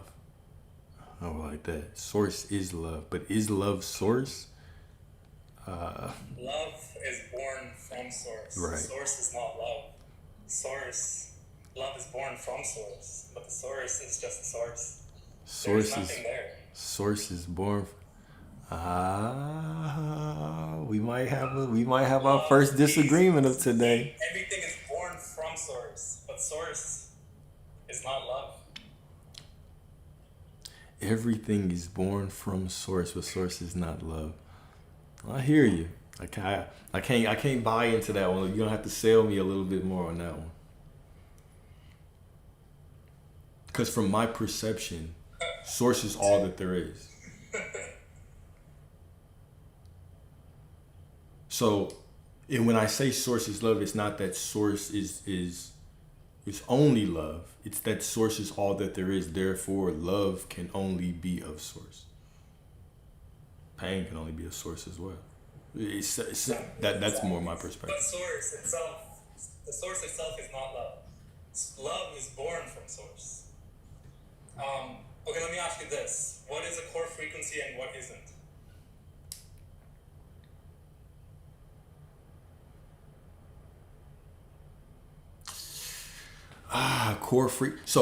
So my core frequency is the frequency of God. It's my core frequency is simply all that I am. It's me. It's the acceptance of me. It's Not your core frequency. I'm saying what is a core frequency and what is not. what is a core frequency and what is I don't know if I understand the question. What is a core? So Look at love for it. okay. Luck is not a core frequency. You cut out for a second. You said Because what? money and luck only exist here on earth. Money and What we luck. call luck, for example, what we call luck. Yeah. Luck shouldn't exist. Luck is not a thing. But Right. it exists because we give it permission to exist. Okay. Right? Okay. Same with money. Money shouldn't be a thing, but because we have currency, it exists. Right? So money is not a core frequency, whereas love is. Money is not for love. Well, okay, I can get with that. I can get with that. Do you understand what I'm saying? Yeah, I can get that. Yeah. So let me explain a little bit more about how source is not love. Okay, think of it like this. So imagine yourself in a dark room the moment you are born, in a dark, empty space. Nobody around you, no time, nothing's there. Do you love yourself? Do you hate yourself? Do you feel anxiety? Do you feel peace? What are you? What do you want? What do you want? What is it that I want? What am I? What am I for? Right? So in that dark space, there's nothing but you and you want to know what you are, what you're made for. So what do? You make another version of yourself. It talks. You make another version of yourself, get their perspective. You make another version of yourself, get their perspective. And you do it so many fucking times that the end value never ends. There is no end, there is no beginning. So, that's what I mean when source is not love. Love is born from source, right? Because in that any moment, there's nothing there, and then you internalize, you want to understand yourself, you hate them, you love them. You cutting Then out. you apply, you create, or understand yourself. And it's essentially what being human is, going through it to understand yourself. Right? Do you love yourself or do you hate yourself? I get it, but I think that's reducing. Okay, I get what you're saying, but I do believe that that's reducing the statement of love to the human definition of it, right? So even if we talk about love and we say, okay, does love hurt? We say, okay, from a human perception, sure, but the truth is that love is simply love, right? Love just is. Source just is. Source is love, because source just is. Love just is. It is the substance of everything. So I get and I respect where you're coming from. And what you're saying, it makes sense. Just don't agree. But it makes sense. Just don't agree. Which is fine. Fair enough. Yeah. That's totally okay. Yeah. But yeah, that is an interesting perspective, right? Because source is the wellspring. Because from your perspective, right, source is the wellspring of all of that. It doesn't mean that it is that. You have to, because source just is. I think you're getting to the, source just is. It doesn't choose a side. It just, source is just everything, right? And everything comes from source. Therefore, source cannot identify with a single thing or with anything, because source just is. Or am I saying that correctly? Well, and the world will be just filled with. The source is not love. It's also everything all it is. There's also hate there. There are also depression. Would you say source is hate? No. Would you say that?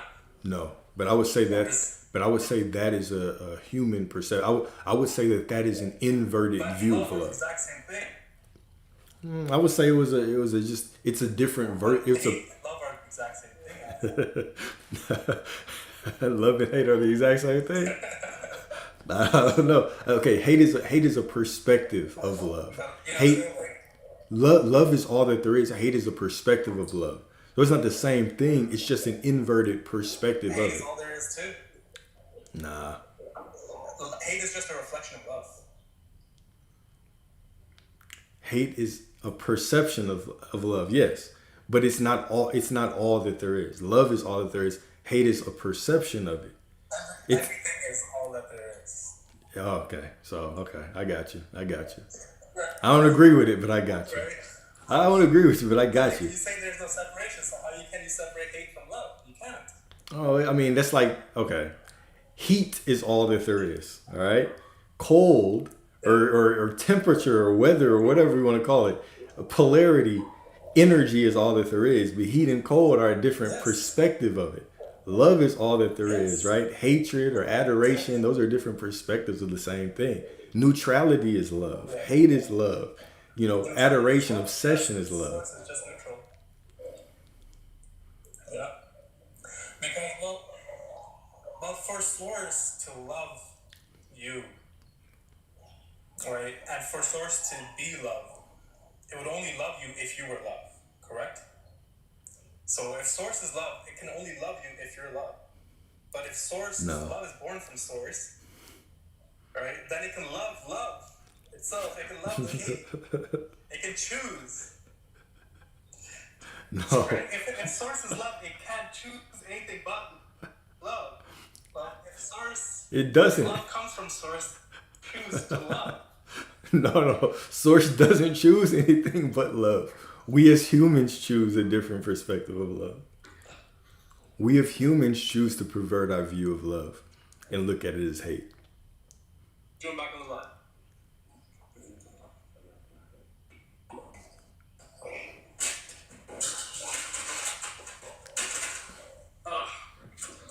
One second, bro. I'm gonna walk outside and we'll continue this conversation. We're having a bad service. Yeah.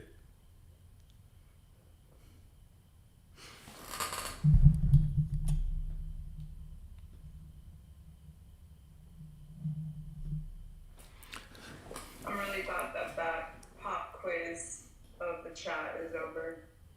Oh, my bad, y'all. I like entertaining different views. That's my thing. It was confusing. I have a question about love hurting. I would like to get everybody's perspective on this too, but I don't think love hurts. I think what hurts is the attachment to love instead of being like giving love and receiving love freely, non-attachment to it. It never hurts, right? But I feel like when you become attached and you have expectations and you give love based off of like a forced outcome, then that's when it hurts. Or what do you think about that, Alex? No, I agree. Love is all that there is. Love is just is, right? We tend to put our expectations and our different viewpoints on love, right? If you ask 100 different people what is love, they'll give you 100 different answers. Does that mean there's 100 different versions of love? There's 100 different perspectives of it, but love just is. We are the ones who, say, okay, if this person walks away from me, it's love. It's not love, right? We're making things conditional when source is unconditional. Love is all that there is. So whether you're experiencing something as a positive situation, whether you're experiencing it as a negative situation, that is your perspective. But you simply are love. When we start to look at love as a verb, we're going to always miss the mark, because that's making it like this human thing. Love just is. Love just is everything. It's just the foundation of everything. It just is source. Does that add more confusion, or does that make sense? No, I think I understand that. I'm just saying that I think when people say like love is pain or love hurts so bad or whatever, I always thought that it was like the attachment to it of just not being able to really understand that it's just a part of the human experience and the spiritual experience that we give love, we receive love, it's flowing, it's everywhere, it's in us, it is source. And so when you put an expectation on love, I feel like that's when you get like, that's the pain. That's what I've always thought. Yeah. You're right. You're right. Like love itself doesn't hurt, but the things that come with it do. Well, I guess what I'm saying is that it only comes with it if you are attached to everything else around it. It's like, for me, I just think it's like, love is love. But when you think of your expectations around love, that's when you attach pain to it, because then you have an expectation for this person to fill a gap or feel something in you that you should be filled from yourself. Is that like, you are love? It's not outsourced. It's another thing that is cyclical in life, right? Yeah, I think you're using, so if I'm following the conversation, I think, Corinne, you're just using expectations in lieu synonymously as conditional and unconditional. So those expectations that you're talking about, when you perceive or love, the noun love, or when you see and use love as a verb, you are adding conditions to it. When love was always unconditional, gonna bring it back to dogs. Like, gonna bring the dogs back into this conversation. I love my dog unconditionally. So if he bites me, if he chews up my favorite shoes, like I don't hold it against him if he pees on my carpet. Like, that's just my dog being a dog, and I'm gonna love him with every fiber of my being. Um, but that's, like you were saying, expectations. If I'm expecting my dog to behave, if I'm expecting my dog to never pee inside, and et cetera, then that is still love, but it is love with conditions, aka expectations. There we go, love. Yeah, no, I agree. I guess the difference that I was saying is that when you attach pain to it, not like the actual verb, I'm just saying, like, you're right. I do see love the same way, that it's just flowing, it's in everything and everyone and its source. But I think when you bring it down to a humanistic level, I'm saying, yeah, I 100% agree with you when it comes to like your animals, and just even like seeing your animals in pain or seeing them hurt or sick brings you pain because you love them so much, right? It's like a humanistic part of love. But when you take the human experience out of it, there are no parameters that is involved with love. Exactly. So I agree with you, Glove. I agree. Yeah, I love that perspective, right? Because even that statement that you made, because y'all are, I mean, we're all saying the same thing. Even that statement that you made where, yeah, even if somebody's going through something and I love them, I'm going to feel sorry for them or sad for them because I love them so much, right? Do y'all believe that Source feels that way? Ooh, I love this question so much. You already know what my answer is. I'm speechless. I don't know how to answer that. Well, that would be conditional. Oh, go ahead. Can you repeat the question? Oh yeah.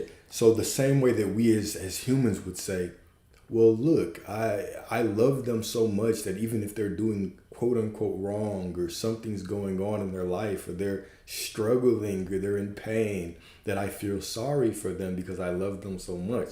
Do we believe that Source feels that way about us?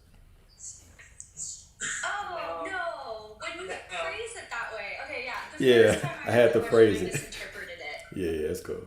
That's why I had to double down on the phrasing. Come on, just your smile knows that the question you asked was. Right, because like universal laws don't have emotion behind them, they're just the universal laws. There are no laws of the universe. Ooh-wee. Let's go back to this conversation about love being source, because I really love the conversation.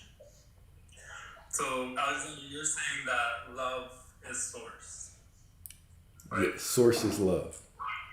Yeah. Source is love. Source is love. Yes. Source, you're correct. Source is love. Source is everything. All emotions, everything comes from source. But those emotions, as love, what we quantify as love, love itself is not source. Love is born from source. And that is where the choice comes, because the source chooses to love everything.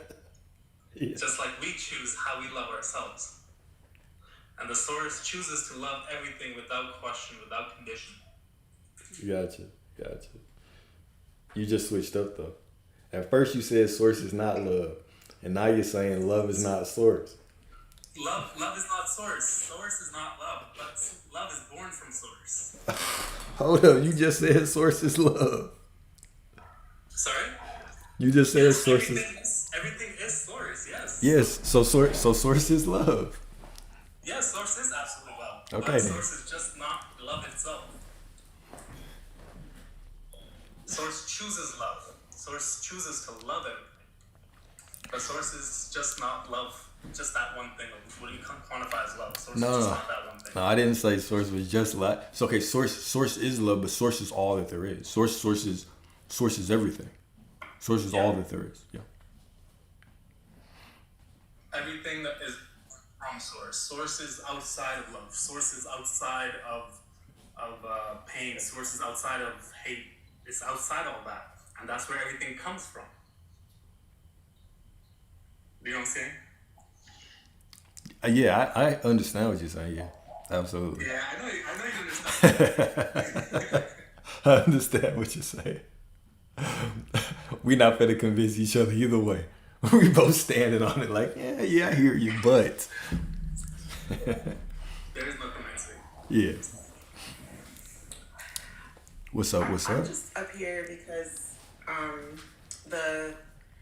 I'm so confused as to why you're saying love is not source is not love, right? If love is a frequency and it's a frequency that transcends so many other dense emotions and realities, and it heals and it does all these things, and it's such a powerful frequency that we as humans can't even comprehend the totality of it, right? Its depth is beyond us. And I think that source is equivalent to that love. Source isn't necessarily choosing, I choose love. Source just is love, just resonates on that frequency. Yes, you're right. Source Yeah. is love. And love is source. Everything is source. But when we quantify it down to everything, that bit that we call source, everything is born of it. Right? And source could not choose love unless it knew love.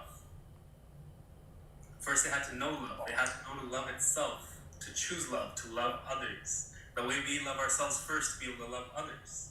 But source isn't choosing anything, is what I'm saying. It's not consciously like, I choose love. It just is love. It just is. So you're right. Source isn't choosing anything. Source doesn't choose it. Gives whatever. It's a yes to everything, right? If you want love in your life, it's a yes. If you want hate in your life, it's a yes. It's a yes to everything. That's why I say even the lies you tell yourself are truth. Because if you tell yourself you can't do something, you can't. Because the source is saying yes. It's always a yes, right? So yes, source is love. But what I'm saying is, love is not just source. Love is born from source. And we are source. Love is source. Everything is source, yes. But everything is born from source. Even love. Right? So that's essentially, you're right. You actually caught me on that, saying that source chooses love. You're right. Source does not choose love. Source just says yes to everything. So if you choose love, then source then you are choosing love. If you choose hate, then you choose hate. It's a yes to everything. It's always a yes. Okay. So I guess you are saying that source is love. That's what it sounds like. Yes, I am saying source is love, but what I'm saying is love is born from source, just like everything else. Yeah, love is everything. We finna all And source is love, is a frequency of love, right? Think of love as a frequency, not in our human understanding of relational, I love you, I love this thing. Love is a very potent, powerful frequency in and of itself.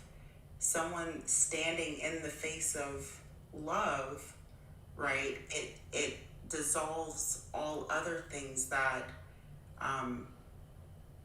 come up against it, right?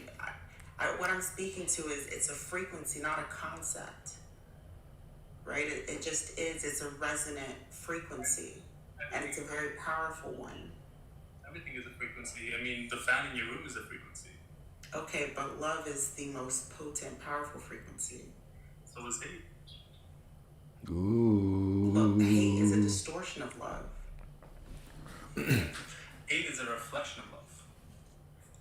Hate is a distorted frequency of the loving vibration, right?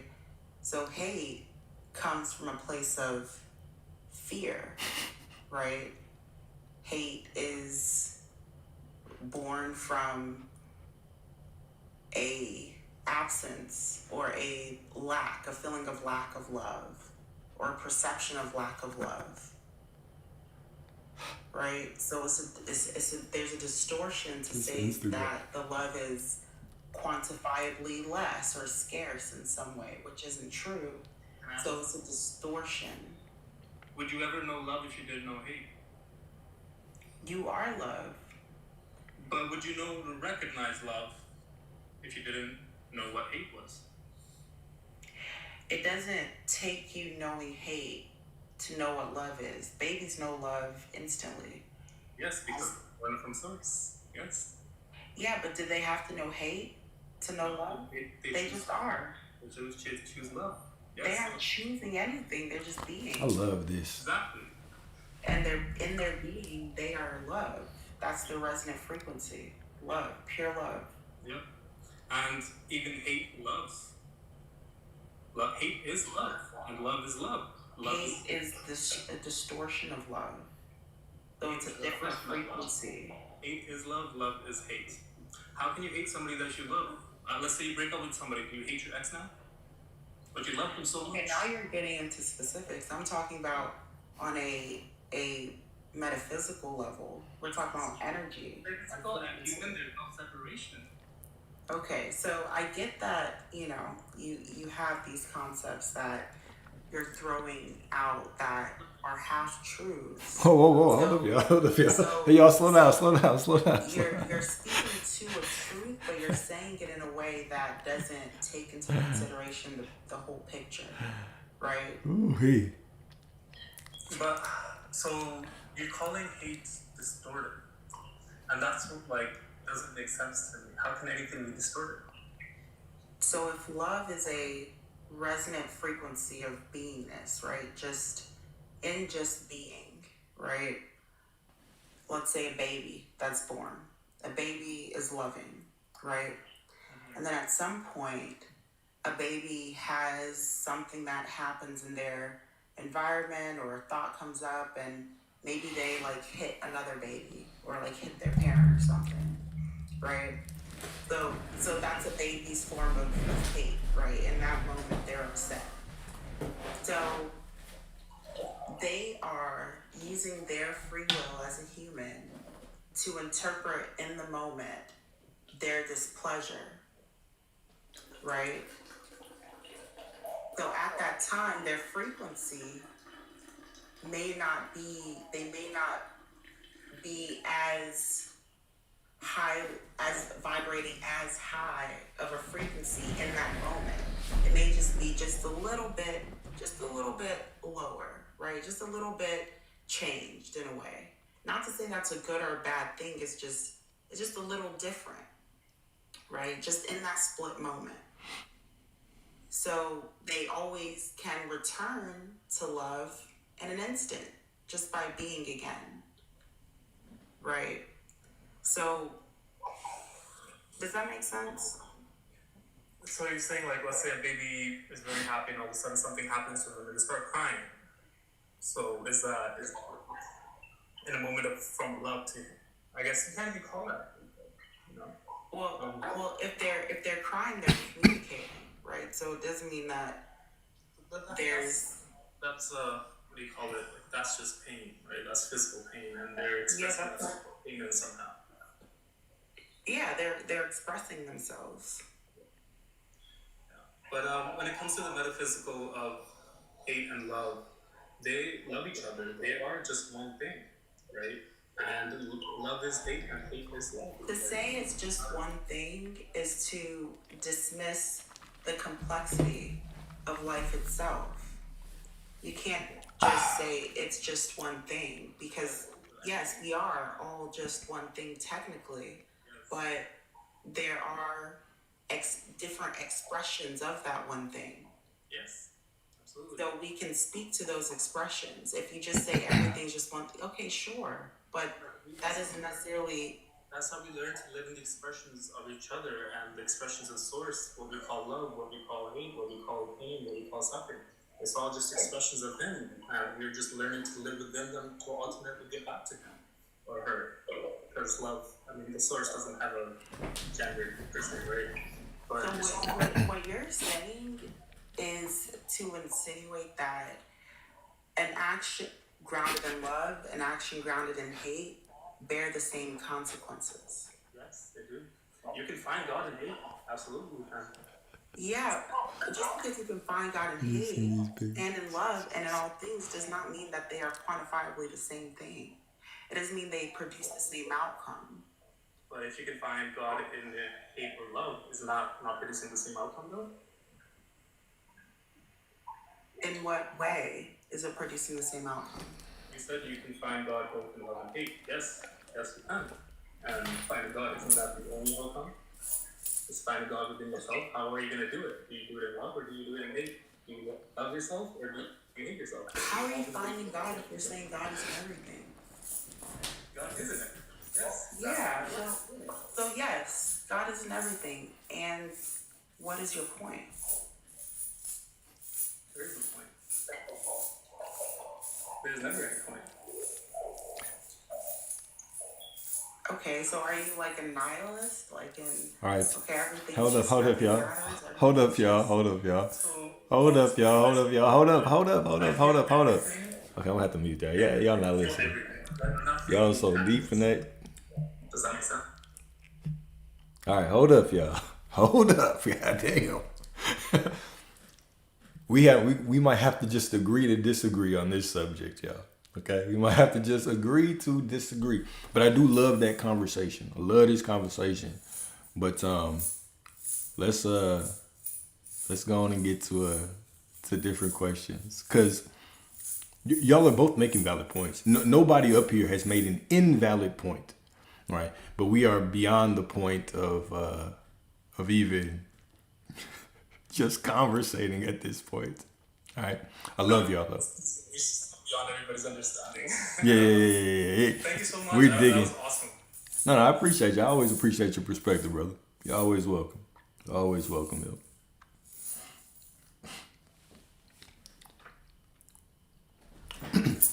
But here's the thing, though. So when we talk about these things, right, why I love y'all, we love this community, is because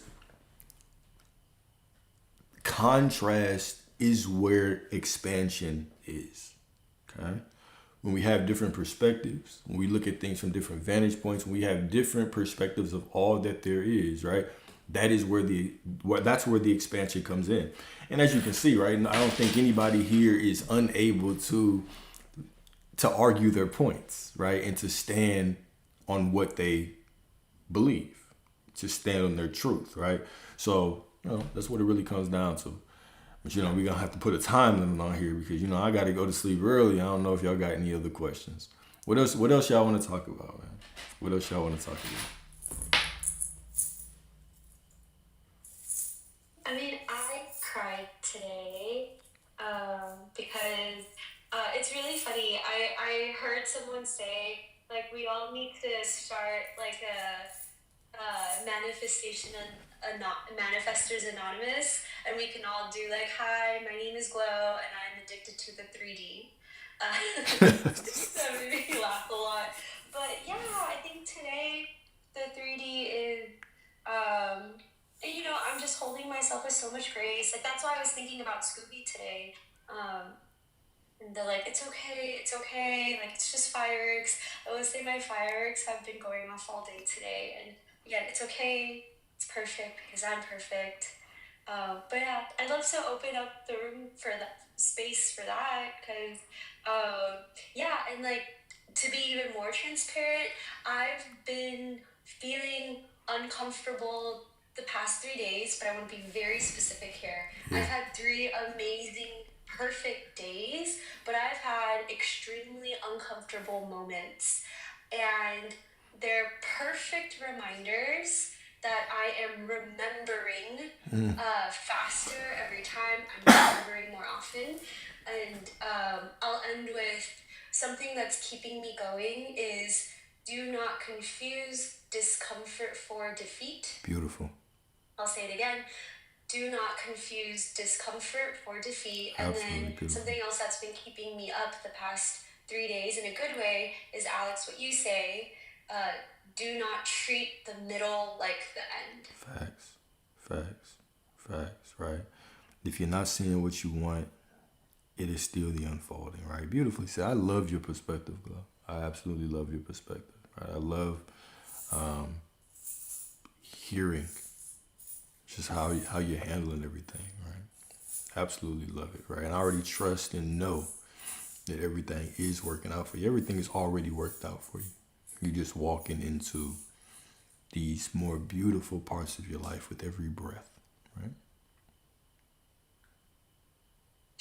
Thank you. I'm gonna cry again. But it's a happy cry.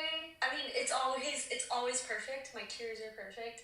But yeah, definitely like my anxiety is perfect. My depression is perfect, and my 3D is perfect because I say so. You simply are perfect, right? So everything that's attached to you is. But also remember, you're not those things, right? You don't have to. The emotions that you feel are not yours, but are the emotions that you feel are perfect, okay? But you don't have to identify with any of them that you don't want. Thank you. Yeah, I was telling my friend this analogy, and it's actually from Netflix. I know you are into meditation, so for those in the room that like haven't tried it, Netflix has a good show on mindfulness. It's through Headspace, like they did a partnership, but the analogy is so good. Like mindfulness, it's not about like Alex talks about all the time. Don't avoid your thoughts. Don't try to like run away from them. Don't try to escape. But and it's meditation isn't about turning your thoughts off. No, it's actually like imagine you're sitting on the side of a road and your thoughts and or your emotions are like the cars passing by. Like the fireworks, they're temporary. But you notice, you have that awareness of, oh, that's the car. Oh, look, it's coming towards me. Oh, look, now it's going past me. Oh, look, I can't see it anymore. And then the next car pops up. It's like, oh, look at it. But you would never go in front of a car and like run in front of it and be like, stop, right? That's comical. You wouldn't do that, and yet here we are, and we're doing that to our thoughts. Exactly. Every car is perfect, every emotion, every thought, because you are perfect. And yeah, I'm being reminded of that today, yesterday, and the day before. And yeah, I'm being still, for I am God. Be still and know that I am God. Absolutely. Yes. 1000% yes. Absolutely, right? That's where all of your power is. All of your power is in your knowing and your perception. It's in your radical acceptance of who you are, right? When you look in that mirror and you say, I am God, right? I am Glow and Glow is God, right? That is where all your power is, right? Everything, reality is just you. It's all waiting for you. And the moment that we really accept ourselves for the perfection that we are, that can be reflected back at us. When we stop running from parts of ourselves and casting out parts of ourselves and seeing certain things that we think or that we feel as unclean and these demonic, dirty, evil parts of ourselves, right? Well, that is the sin, right? It's the implication of separation in our life. Thinking that we are not 100% connected with Source. Thinking that my desires are not the desires of Source. Thinking that what I'm feeling right now is not the perfect bridge to everything that I want. Right? That is the illusion of separation that we are trying to transcend every single moment. Glow, I got a question for you, if you don't mind. I'm here. I want you to answer this question right here. How do you trust that what you affirm will show? I want to hear your perspective.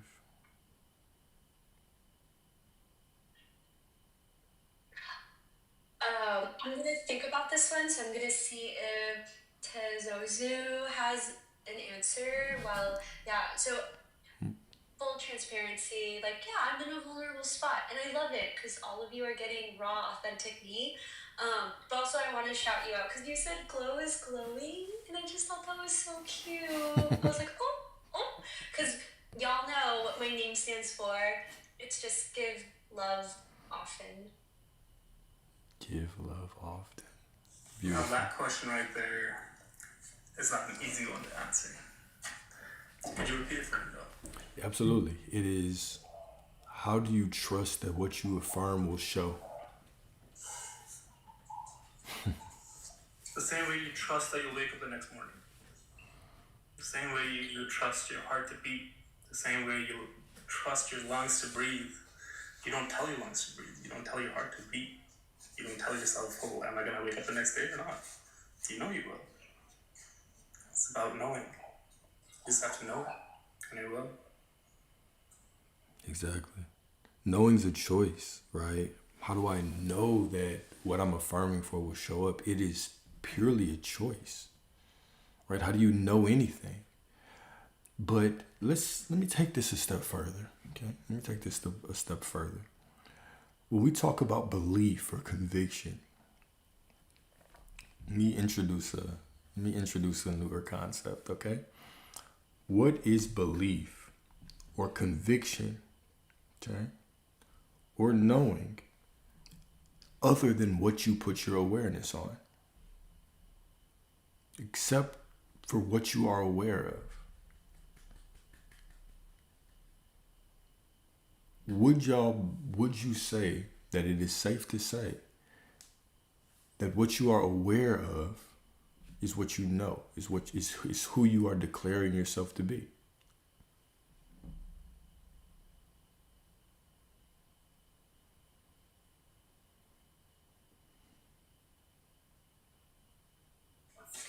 It's a mystery. It's the same way you know that your name is Globe. I don't know if that's your actual name there, Globe, but it's the same way that you gotta get up, go to work tomorrow morning. It is, yeah. It is my real name. My parents did good.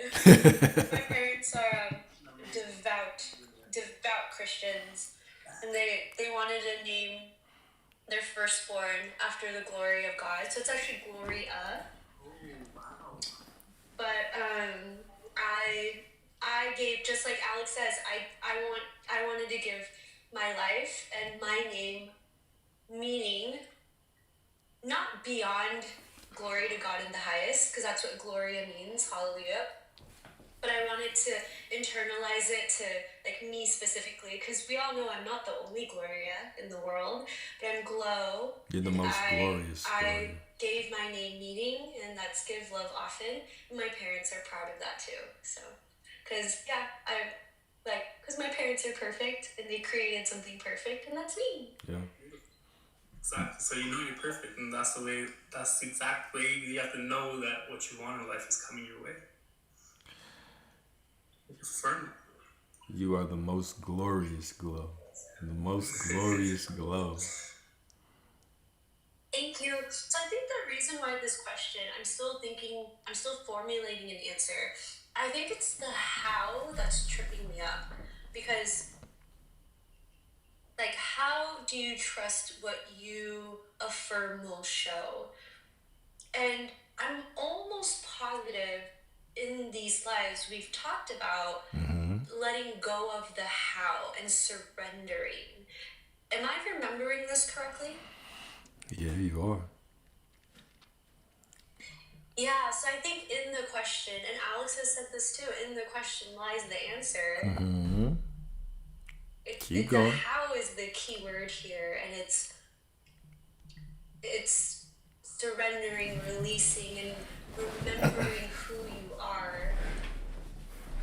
You are source, you are power, and it is a choice, but the how is because when you also, like, another way to look at it is when you try to insert a how, you're cutting yourself off from it, like, infinite possibilities, because reality is just 0.0000001%. That's all we see.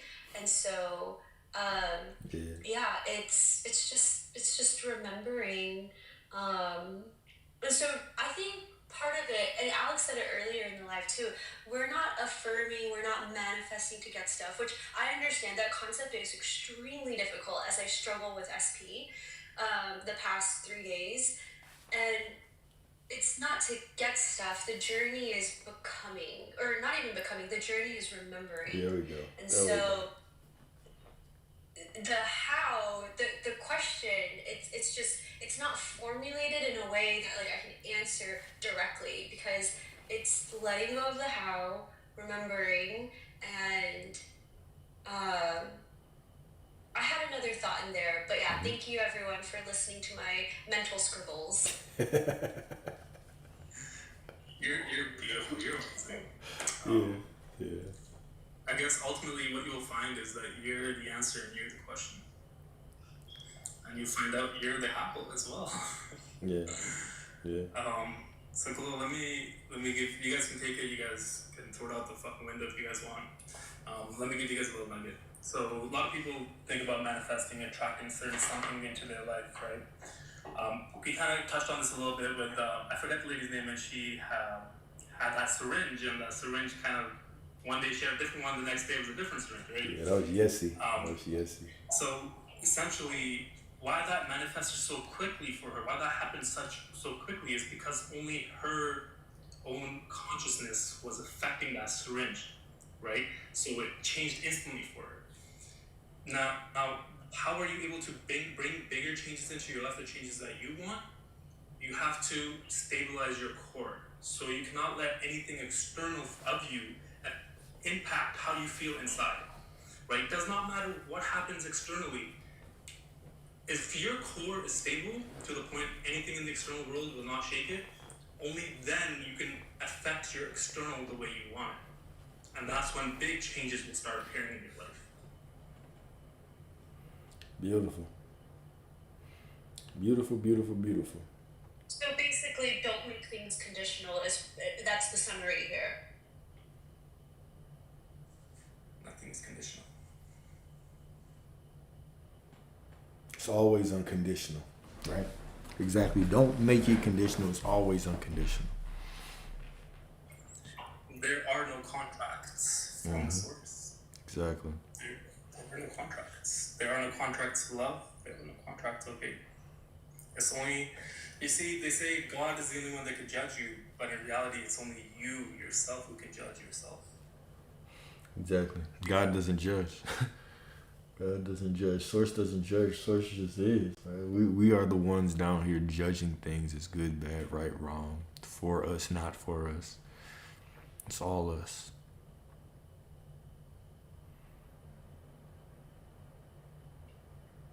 Alright, I'm here to. I feel like usually when I'm on the live, I'm the person that goes, "It's sexy to go to sleep early," and I feel my cue coming up. So yes, shall we adjourn?